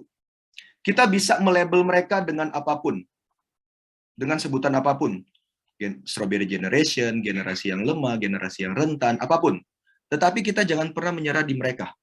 Jangan pernah berhenti percaya pada mereka, Bapak Ibu. Kalau misalnya kita sebagai pendidik, saya nggak mau melangkahi Bapak Ibu, tetapi saya percaya bahwa ketika kita menjadi seorang pendidik, maka kita harus mampu untuk melihat kemampuan mereka, kita harus sabar untuk menuntun mereka, untuk mencari tahu apa yang terbaik dari diri mereka. Kritik boleh, marahin boleh, kayak gitu. Tetapi ketika kita menggunakan kata-kata kasar, misalnya nih, kamu nggak becus, pikiranmu di mana, kayak gitu. Itu malah akan rip down mereka. Confidence mereka malah akan menurun. Dan akhirnya mereka nggak mau explore lagi. Kemudian, mari kita mulai percaya, dan bahkan saya rasa kita sudah sangat percaya, begitu ya, bahwa anak muda zaman sekarang, apapun generasi yang kita sebut mereka memiliki potensi, kemampuan, talenta untuk membuat negara kita menjadi lebih baik untuk kedepannya. Bapak Ibu. Dan ini jangan mengamini dosen. Kerjaannya sakdos, bayarannya saksen. Kalau kita itu yang kita tanamkan ke mindset kita, maka kita akan ada namanya transaksional. Yang penting aku udah ngerjain ini, ya wes, mari kayak gitu. Tetapi mari kita mulai menggunakan kata dosen, dorongan semangat. Oke, Bapak Ibu, ojo mikir dosen kerjanya sakdos, bayarnya saksen, tapi kita atur mindset dorongan semangat gitu ya. Baik, chapter 3 terakhir wrap up Bapak Ibu. Masing-masing dari kita punya peran. Baik sebagai mahasiswa, baik sebagai pendidik Bapak Ibu. Oleh sebab itu, mari kita hidupi peran kita dengan gembira. Dan kita lakoni peran kita dengan peduli, komit, dan antusias. Sehingga a life improving university benar-benar bisa terwujud di UKWMS yang kita cintai bersama. Itu saja dari saya, mohon maaf apabila ada salah kata. Semata-mata saya hanya ingin sharing, yang penting kita sehat selalu dan diberkati Tuhan.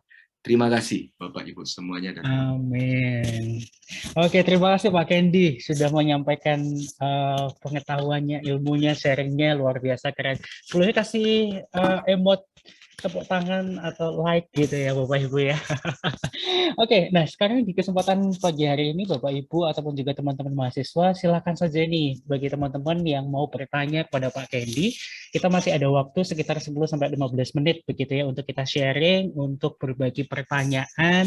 Monggo, bagi teman-teman, adakah teman-teman mahasiswa yang ingin tanya sama Pak Kendi tentang Strawberry Generation nih? Atau juga bagi para Bapak Ibu dosen yang mungkin juga ingin bertanya nih tentang Strawberry Generation, bagaimana tantangannya menghadapi rekan-rekan atau teman-teman mahasiswa yang apa ya, mungkin juga beberapa Strawberry Generation gitu ya. Oh, ini ada Bu Agnes Adani. Ya, silakan Bu Agnes, bisa open mic kalau ingin bertanya. Silakan Bu Agnes. Ya, terima kasih Pak Jonathan. Pak Kendi, saya ini generasi tua gitu ya, tapi kadang semangat masih muda. Ya. Sehingga tapi justru membuat kadang stres berat menghadapi mahasiswa. Jadi seperti ini, saya mengumumkan besok kuliah diajukan ya. Terus adanya baik Bu, gitu. Ada yang lain saya panggil satu-satu. Bagaimana? Iya Bu, pagi harinya nggak ada yang datang. Nah saya tidak membaca Bu, yang penting saya komentar gitu loh. Sudah menanggapi sebagai bentuk perhatian. Termasuk juga banyak informasi apa saja itu, ya terima kasih informasinya, tapi tidak dilakoni gitu loh. Ngadepi stres kayak gini itu bagaimana Pak Kendi? Aduh, terima kasih. Ini saya izin langsung jawab. Iya, langsung aja Pak Kendi. Gimana nih dari keluhannya Bu Agnes nih ya? Bu Agnes, mohon maaf mungkin kami juga sebagai generasi muda masih seperti itu gitu ya, nggak seperti mahasiswa gitu ya. Yang bahwa penting kita respon dulu gitu ya Pak ya. Siap 86, tapi habis itu nggak dilakukan gitu kan ya. Mohon maaf sebelumnya. Tapi gini, ini saya coba jawab secara normatif, izin menjawab secara normatif, bahwa memang kita kalau kita kasih penugasan atau apa gitu ya, pasti siap terus, tapi akhirnya tidak dilakukan. Nah, seperti yang tadi saya coba info, punishment dan reward itu bisa menjadi salah satu metode yang bisa kita gunakan. Nah, kebetulan saya juga menerapkan itu pada saat di tim saya maupun di perkuliahan gitu ya. Ketika kita sudah melakukan delegasi tugas atau kita memberikan tugas, maka kita sudah menyepakati kontrak di awal. Kalau misalnya kalian tidak mengumpulkan ini atau kalian tidak melakukan seperti instruksi, maka akan ada konsekuensi apa seperti itu. Contoh sederhana, ini rada sadis dalam tanda kutip, tapi cukup bisa membantu membentuk perilakunya mereka untuk taat gitu ya. Contoh, kita kan banyak banget tuh file-file tugas. Nah, saya pakai format. Jadi kuliah apa underscore apa supaya pada saat kita ngecek itu mudah. Nah, pada saat awal-awal saya belum pakai punishment and reward, ngumpulin tapi nggak pakai format, akhirnya tetap aja bingungin kayak gitu. Nah, akhirnya saya coba pakai, kalau yang tidak pakai format akan ada diskon kayak gitu, diskon harga kayak gitu ya, diskon harga, diskon nilai kayak gitu. Nah, akhirnya wah Pak kok kayak gini, kebanyakan gitu kan. Saya waktu itu kalau nggak salah saya diskon harganya diskon nilainya itu sekitar 30% Bapak Ibu dari nilai. Jadi kalau tidak sesuai format nih ya, biarpun bagus kontennya, tapi kalau nggak sesuai format nama filenya itu saya potong 30 nilainya mereka. Mereka ngomel, wah nggak iso gini Pak. Ya wes kayak gitu, ayo kita negosiasi supaya kita sama-sama enak gitu kan. Kita negosiasi. Kalian patuh pada peraturan, saya juga enak untuk mengkoreksi tugas kalian. Berapa wes? Akhirnya kita nego, akhirnya jatuh di 15% potong harga. Kayaknya mereka jago nawar gitu ya, potong harga 15% dulu. Akhirnya kita sepakati itu. Dan memang Bapak Ibu, awalnya itu dianggap tidak serius. Dan ketika masih ada yang itu, saya nggak bilang nama di kelas, tapi saya langsung bilang, ada beberapa yang saya potong nilainya karena kita tidak sesuai komitmen. Nah, itu langkah pertama yang bisa kita lakukan. Bisa pakai reward and punishment, tapi punishment-nya ini kita adakan secara fun. Kayak gitu. Kita adakan secara fun. Kita diskon nilai gitu ya, terus kita guyonan untuk menyepakati negosiasi dan sebagainya. Nah, terkait dengan pertanyaan Bu Agnes, gimana nih cara menghadapi kondisi yang stressful seperti itu? Ya, kalau memang sangat tertekan kayak itu, Bu, monggo Bu, boleh diungkapkan mungkin di kelas Bu, keresahan kita, gitu kan, boleh curhat di kelas atau boleh sharing ke teman-teman yang lain, teman-teman dosen yang lain yang berikutnya. Mungkin saya nggak bisa bilang juga jangan memikirkan hal itu terlalu naif gitu ya. Tapi kita mencoba mengingat, apa sih tujuan kita ngajar kayak gitu kan. Mungkin kita lebih menyadari, tugasku itu jadi pendidik dan kita harus sabar. Ya wes, kita mencoba untuk sabar, tetapi di sisi lain kita ada intervensi dengan melakukan reward dan punishment tadi. Nah, semoga hal tersebut bisa mengurangi stresnya kita. Best practice yang saya lakukan seperti itu, Bu. Kalau misalnya teman-teman saya, anak-anak itu siap Pak, habis itu nggak kerja. Gitu, Bu. Mohon maaf kalau misalnya ada jawaban saya yang kurang berkenan. Oke, ya. Mungkin Bu Agnes ada tambahan? Atau cukup jelas Bu Agnes? Cukup, paling tidak ya saya mengungkapkan kelihatannya perasaan ini dialami oleh banyak teman juga. Yes. Jadi kalau berkeluh di ruangan itu mereka juga menyatakan memang kelompok mahasiswa ini ya seperti itu, mau apa lagi, seakan angkat tangan begitu. Iya, benar. Oke, terima kasih Bu Agnes atas pertanyaannya dan terima kasih juga buat Pak Kendi. Mungkin saya masih buka pertanyaan bagi teman-teman mahasiswa ataupun juga Bapak Ibu dosen yang ingin bertanya, silahkan. Apakah ada? Bisa menuliskan di kolom chat ataupun juga langsung menanyakan secara langsung. Oke. Nah, ini nampaknya ini masih belum ada begitu ya Pak Kendi ya. Kalau belum ada saya akan bertanya ini Pak Kendi.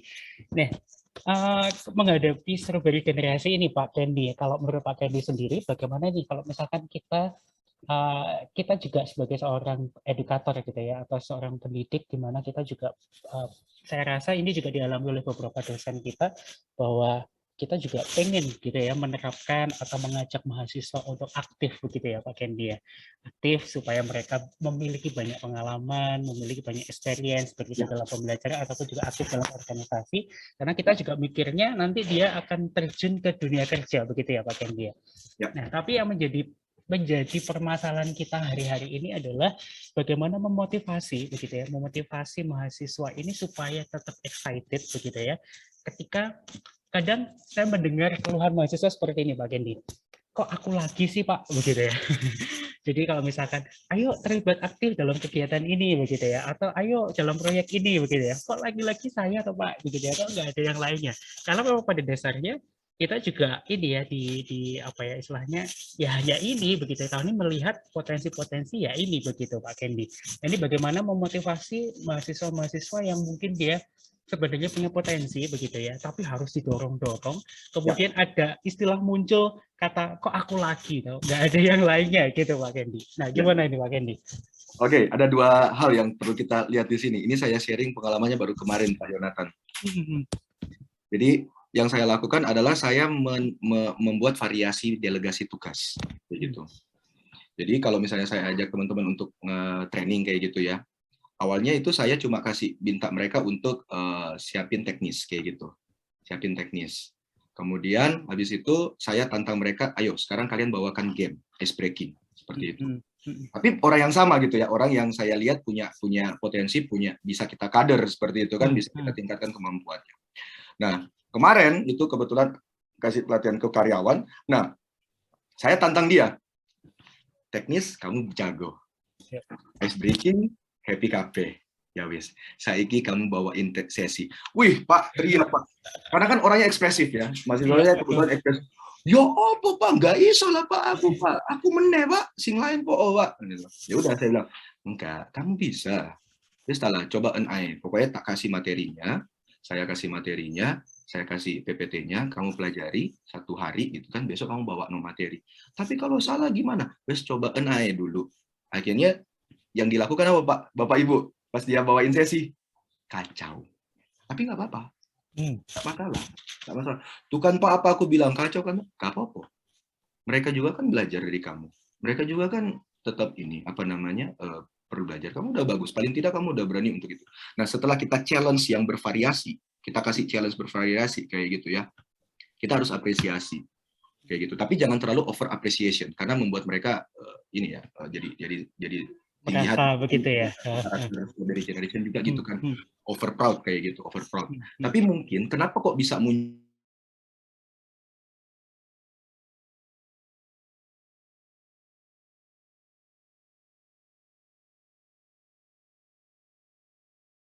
bilang, coba dong kamu analisis validitas dan reliabilitas. Loh Pak, angel Pak, aku aja statistika D kayak gitu kan. Apa kok coba NI kayak gitu. Atau seperti ini. Pada saat Bapak Ibu ada kegiatan dosen seperti ini, minta mahasiswa untuk sharing kayak gitu. Itu yang pertama. Yang kedua, dari kacamata ternyata tidak semua orang bisa kita motivasi untuk kita dorong, meskipun kita lihat dia punya potensi kayak gitu. Jadi ada salah satu mahasiswa di Surabaya yang saya lihat orang ini sangat-sangat potensial banget, sangat-sangat oke kayak gitu. Tapi kita dorong banyak banget excuse dan sebagainya kayak gitu. Ya sudah, kita nggak bisa dorong mereka untuk mengikuti kegiatan informal kayak gitu kan, kayak ormawa, kayak project atau lomba dan sebagainya. Kita nggak bisa. Tetapi pada saat di kelas kita tunjuk dia. Kita sering untuk mempersilahkan dia. Jadi akhirnya kalau di kelas ya sudah, saya persilahkan dia. Tolong dong pimpin untuk jelasin tentang materi ini. Jadi, dia kan nggak bisa nolak kalau di kelas gitu kan. Nggak, tinggal aja. Ayo tak coret loh ya namamu ya, tapi bercanda. Gitu. Itu ada 2 tipe mahasiswa yang selama ini, yang sependek pengalaman saya ini, yang masih pendek ini, yang saya hadapi dan saya lakukan seperti itu. Variasi tugas ke mereka, apresiasi tapi jangan over appreciation. Yang ketiga, kalau benar-benar sama sekali nggak mau, kita challenge mereka pada saat pembelajaran di kelas. Gitu. Siapa tahu itu bisa membantu untuk mendorong mereka. Nah ini keren banget. Ya, ini kita lanjut ke pertanyaan berikutnya. Ini ada Bu Yuli Widiana yang akan bertanya Pak Kendi. Ya silakan Bu Yuli. Terima kasih Pak Jonathan. Selamat pagi Pak Andika. Pagi Bu Yuli. Ya, saya mau bertanya tentang, mungkin ini mahasiswa tidak tahu itu, strawberry generation atau a very ripe strawberry ya, karena tidak ada istilahnya, sama sekali tidak antusias dengan hidupnya. Jadi saya punya satu mahasiswa, dia itu sudah masuk ke semester 4 begitu ya. Tapi dari dulu sampai sekarang IP-nya segitu-gitu aja, tidak sampai 2 begitu. Dulu alasannya, saya tidak suka kuliah daring gitu. Kemudian saya motivasi, ya apa boleh buat, keadaan seperti ini, jadi ya harus ikuti saja lah. Mudah-mudahan insya Allah nanti kalau sudah keadaan membaik pasti kita bisa luring. Kemudian akhirnya kita bisa luring kuliah. Tapi ternyata dia tetap seperti itu. Begitu, sehingga waktu bimbingan akademik, saya tanya, ini sudah luring, ternyata kamu juga seperti ini. Berarti dulu daring itu cuma alasan, saya bilang begitu. Buktinya ini sudah luring, kamu tetap aja performnya seperti ini. Itu kenapa sebetulnya, ada apa, ada masalah apa, saya tanya begitu. Tapi dia tidak pernah mengungkapkan apapun. Ya itu masalahnya dari saya sendiri, begitu. Masalah, lah kalau kamu tahu itu masalahnya dari kamu sendiri, kenapa kamu tidak overcome masalah kamu? Kan sudah dewasa, bukan anak-anak lagi. Kalau anak-anak mungkin SMA, SMP, SD, terus bisa nggak boleh gini, nggak boleh begitu. Tapi kamu sudah dewasa. Masa saya mau istilahnya menasihati seperti anak kecil gitu. Terus maunya apa? Apa kita perlu ini share dengan orang tuamu? Itu dia ketakutan. Jangan bilang mama saya, jangan bilang mama saya. Nah ini akhirnya saya beri kesempatan lagi semester ini, tolong ya. Saya akan pantau perform kamu seperti apa semester ini. Ya. Kalau masih juga seperti itu ya apa boleh buat. Kita mungkin harus share dengan orang tuamu. Saya sebetulnya berkata begitu agar dia agak lebih ada istilahnya ada rasa takut lah sedikit gitu. Dia bilang, tapi dia hanya bilang saya itu selalu bertengkar sama mama saya karena IP saya ini. Kalau kamu sudah menyadari itu, kenapa kamu begitu terus? Saya tanya begitu. Ya emang salah saya begitu. Jadi dia itu sebetulnya admit tapi tidak ada effort untuk memperbaiki begitu. Demikian Pak, mungkin curhat saya bagaimana mengatasi yang seperti ini karena saya ingin dia berhasil begitu. Terima kasih. Oke, Terima kasih silakan Bu Pak Yuli. Kendi. Ya, keren banget Bu Yuli concern banget ke teman-teman mahasiswanya. Saya izin share, mungkin Bu Yuli juga sudah mempraktekkan ini seperti itu ya. Saya masih ada sampai sekarang dan IPK anak PA saya itu masih 1, sekian kayak gitu ya. Masih coba untuk ngangkat. Sudah mulai ada kedua seperti itu dan kondisinya kurang lebih sama. Nah, yang saya lakukan pada waktu kemarin adalah saya melibatkan 2 hal. Orang tuanya. Jadi tanpa dia tahu, kita kan sebagai PA kan kita tahu nih kontak orang tuanya gitu kan. Nah, saya kontak ke orang tuanya. Saya coba ngobrol, tapi saya tekankan ke orang tuanya, Bu, tolong yang saya hubungi ke ibu sekarang itu jangan dikasih tahu ke anaknya kayak gitu. Itu saya langsung hubungi ke mamanya waktu itu, ke mamanya. Jangan kasih tahu ke anaknya karena saya ingin tahu dulu ada apa sebenarnya. Soalnya ketika saya coba PA ke dia, mendampingi secara akademik ke dia kayaknya tuh ada permasalahan keluarga seperti itu. Nah, ternyata diceritakan pada waktu itu ada masalah dengan keluarganya. Papanya ini ada bermasalah dengan dia. Kenapa kok IPK-nya itu jeblok banget dari tahun pertama dan sekarang itu dia sudah semester angkatan 2018 anak PA saya itu. Dia masih drop nilainya. Ternyata karena ada masalah keluarga. Nah, akhirnya saya tahu akar masalahnya di keluarga. Meskipun dia coba untuk belajar, dia coba untuk ada effort seperti itu, dia nggak bisa karena pada saat dia kembali lagi ke keluarganya dia ada problem dan ibunya ini memang tidak bisa menyelesaikan masalah dengan antara papa sama anaknya ini. Nah, jadi mungkin yang bisa kita lakukan pertama kita langsung hubungi dulu ke orang tuanya, Bu. Kita cari tahu dulu masalah apa yang sebenarnya terjadi tanpa sepengetahuannya dia. Nah, sebenarnya tadi yang Bu Yuli ceritakan itu mungkin saja bentuk defense-nya si anak ini, dia bilang jangan cerita ke mama saya dan sebagainya itu karena berantem dan sebagainya. Nah, itu mungkin adalah bentuk defense-nya dia, ternyata ada something dengan keluarganya kayak gitu. Nah, mungkin bisa kerjasama dengan dosen PA-nya, cari tahu orang tuanya seperti apa, dan mungkin Bu Yuli ya dosen PA-nya mungkin. Iya, saya sendiri dosen PA-nya. Pasti kan ada nomor teleponnya, bisa dihubungi mungkin Bu di dia. Kemudian yang kedua yang saya lakukan kemarin, saya lakukan kemarin kedua adalah saya cari tahu circle-nya dia siapa yang di kampus, circle-nya dia. Nah, kebetulan circle-nya dia itu adalah anak PA saya dan ada anak PA dari rekan saya juga kayak gitu. Nah, akhirnya saya coba koordinasi sama anak PA saya dan saya koordinasi dengan teman-teman dosen kayak gitu. Ini gimana sih relasinya yang terjadi? Ternyata di dalam relasinya itu dia cuma mau mengekspresikan itu ke teman-temannya dan memang akar masalahnya ada di keluarganya itu. Nah, akhirnya saya menggunakan dua pendekatan itu, Bu Yuli. Nah, apakah sekarang berubah? puji Tuhan sekarang sih sudah mulai berubah, sudah mulai ada semangat lagi meskipun memang agak susah untuk ngangkat IPK-nya gitu kan, karena kan cukup banyak yang di semester awal kan banyak yang C, banyak yang nilainya drop, tapi paling tidak secara dia effortnya dia, motivasinya dia itu udah mulai berkembang. Nah, bagaimana masalah dengan papa dan mamanya? Ya, saya bilang ke pak mamanya waktu itu, Pak, Bu, kalau misalnya Ibu butuh sharing atau Bapak butuh sharing dan sebagainya itu feel free aja. Itu adalah salah satu layanan kami sebagai PA supaya kita itu bisa membuat anak kita ini berhasil sama-sama kayak gitu. Minimal mereka bisa lulus dengan IPK standar, let's say 2,75 seperti itu. Nah, itu sih Bu, mungkin saya menjalani hubungan dengan parents-nya dan juga dengan circle-nya. Dan itu cukup membantu. Selama ini yang saya lakukan ke satu anak itu cukup membantu. Kayak gitu. Baik, terima kasih Pak Andika. Mungkin ini jawabannya, karena saya agak bagaimana ya, menghubungi orang tuanya atau tidak, gitu. Karena kan anak kan sudah dewasa begitu ya, jadi tapi kalau misalnya Pak Andika juga melakukan itu, mungkin saya juga akan menempuh hal yang sama. Mudah-mudahan berhasil. Semoga berhasil. Terima kasih. Terima kasih Pak Jo. Ya, terima kasih Bu Yuli dan juga Pak Kendi. Ini ada dua penanya lagi Pak Kendi ya. Kita kasih kesempatan buat Bu Catherine terlebih dahulu karena tadi sudah angkat tangan. Silakan Bu Catherine untuk open mic dan juga open cam. Ya. Oke, Bu Catherine. Bu Catherine terpental Pak Jo. Oh, terpental. Oke, ya udah. Mungkin Bu Weni terlebih dahulu ya. Kita kasih kesempatan buat Bu Weni. Ya, terima kasih Pak Yo. Selamat pagi Pak Andika. Perkenalkan saya Weni dari Program Studi Pendidikan Bahasa Indonesia. Pak Andika, saya itu punya mahasiswa dari semester 1, sekarang semester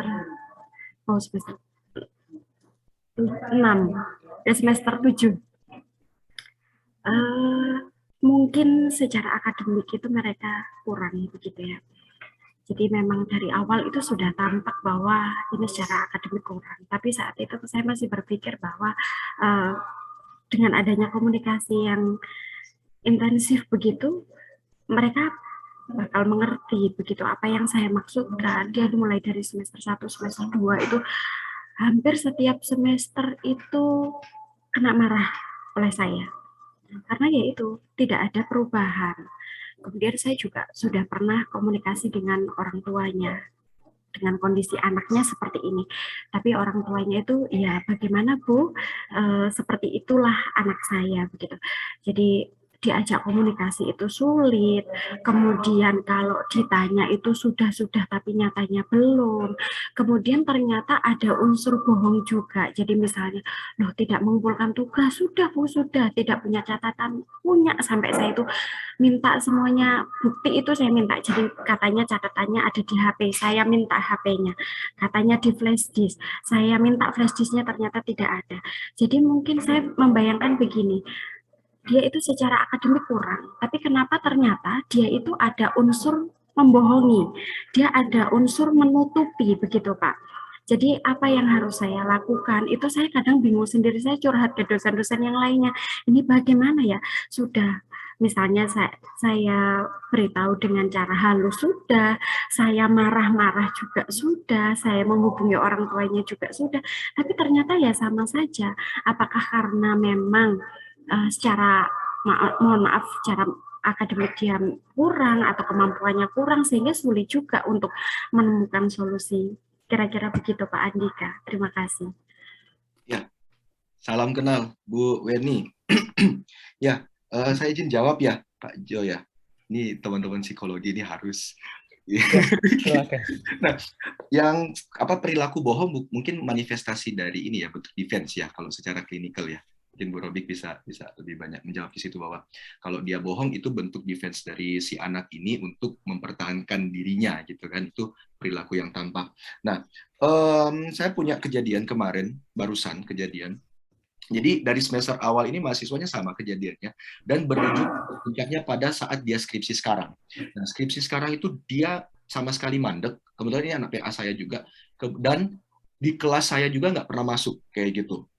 Nah, akhirnya yang saya lakukan, saya panggil ke dia, terus saya coba untuk dia bagaimana caranya dia itu mau curhat ke kita kayak gitu ya. Nah, nanti saya ceritakan teknisnya gimana. Nah, ternyata setelah dia curhat kayak gitu, dia tuh sampai nangis, Bapak Ibu. Cowok, ini anaknya cowok dan kereng gitu ya, penampilannya kereng banget. Dia nangis, terus dia bilang ternyata saya tuh sebenarnya menjalani kuliah ini cuma terpaksa karena disuruh orang tua. Saya tuh bingung skripsi saya mau topik apa, karena kan dia kebetulan ambil psikologi industri gitu ya. Saya bingung topik skripsi saya apa, sedangkan saya tuh sangat-sangat suka di musik. Memang anak ini sangat suka di musik, dia sangat mencintai musik. Nah, tapi apa yang saya lakukan pada waktu itu, saya cuma diem aja, Bu Weni.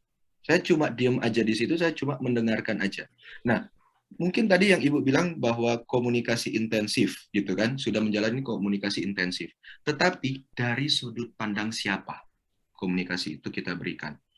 Apakah kita menaruh komunikasi intensif ini dari sudut pandang kita ke dosen, yang kita pointing on them, atau kita membuka diri untuk, ayo kamu ngomong ke aku nggak judgement ke kamu. Kayak gitu. Kenapa kok mahasiswa akhirnya bisa bohong, defense, sebagainya? Mungkin karena ada judgement dari kita. Kamu tuh harus gini. Nah, gitu loh. Kamu tuh harus gitu. Akhirnya mereka defense kayak kita kan. Kamu ada masalah apa? Cerita dong sama abang kayak gitu kan. Akhirnya kita sendiri yang defense, nggak mau kayak gitu. Nah, mungkin oke, good komunikasi intensif. Tapi dari sudut pandang siapa komunikasi kita? Sudut pandang si subjek kita atau komunikasi dari sudut pandang kita sendiri. Nah, terkadang kita sebagai dosen merasa bahwa kita orang tuanya, sehingga kita yang harus ngasih gitu ya. Padahal sometimes kita step back, terus kita ya wes, kamu cerita tahu, kita buka diri, gitu aja. Nah, yang saya lakukan terhadap dua mahasiswa tadi yang saya contohkan adalah saya cuma ngomong, oke, ya wes, saya nggak ngomong apa-apa, kamu cerita tahu, karena saya sebagai PA saya bertanggung jawab untuk akademikmu, kayak gitu. Saya nggak akan ngehakimi kamu, saya nggak akan bilang kamu apapun, pokoknya kamu cerita tahu.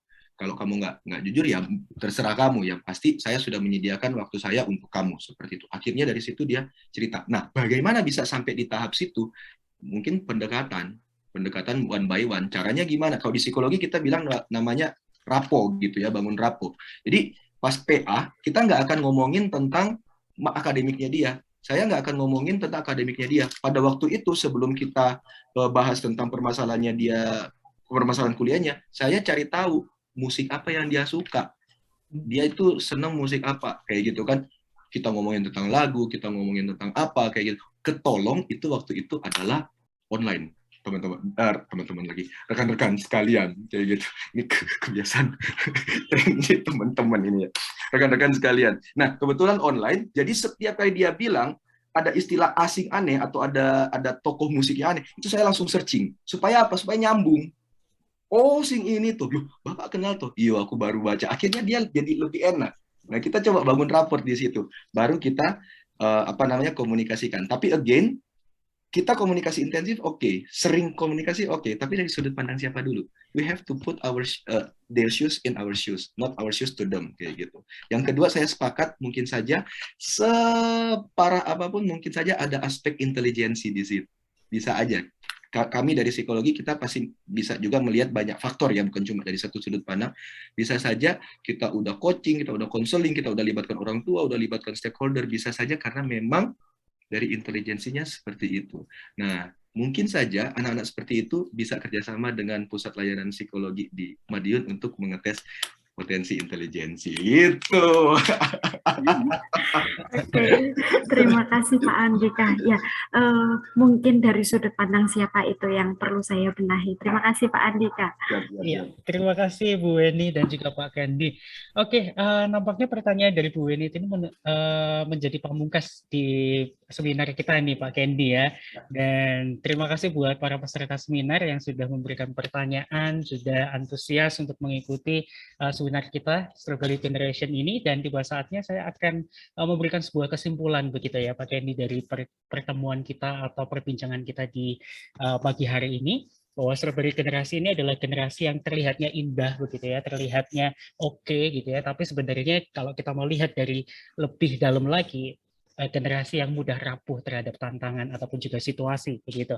Dan dari pembicaraan kita juga bisa mengambil sebuah strategi gitu ya, baik dari sisi mahasiswa ataupun juga dari edukator, dari segi mahasiswa kita pun juga harus melatih gitu ya mahasiswa untuk memanajemen diri, kemudian mengimprove literasi, kemudian adanya personality hardiness dan lain sebagainya begitu.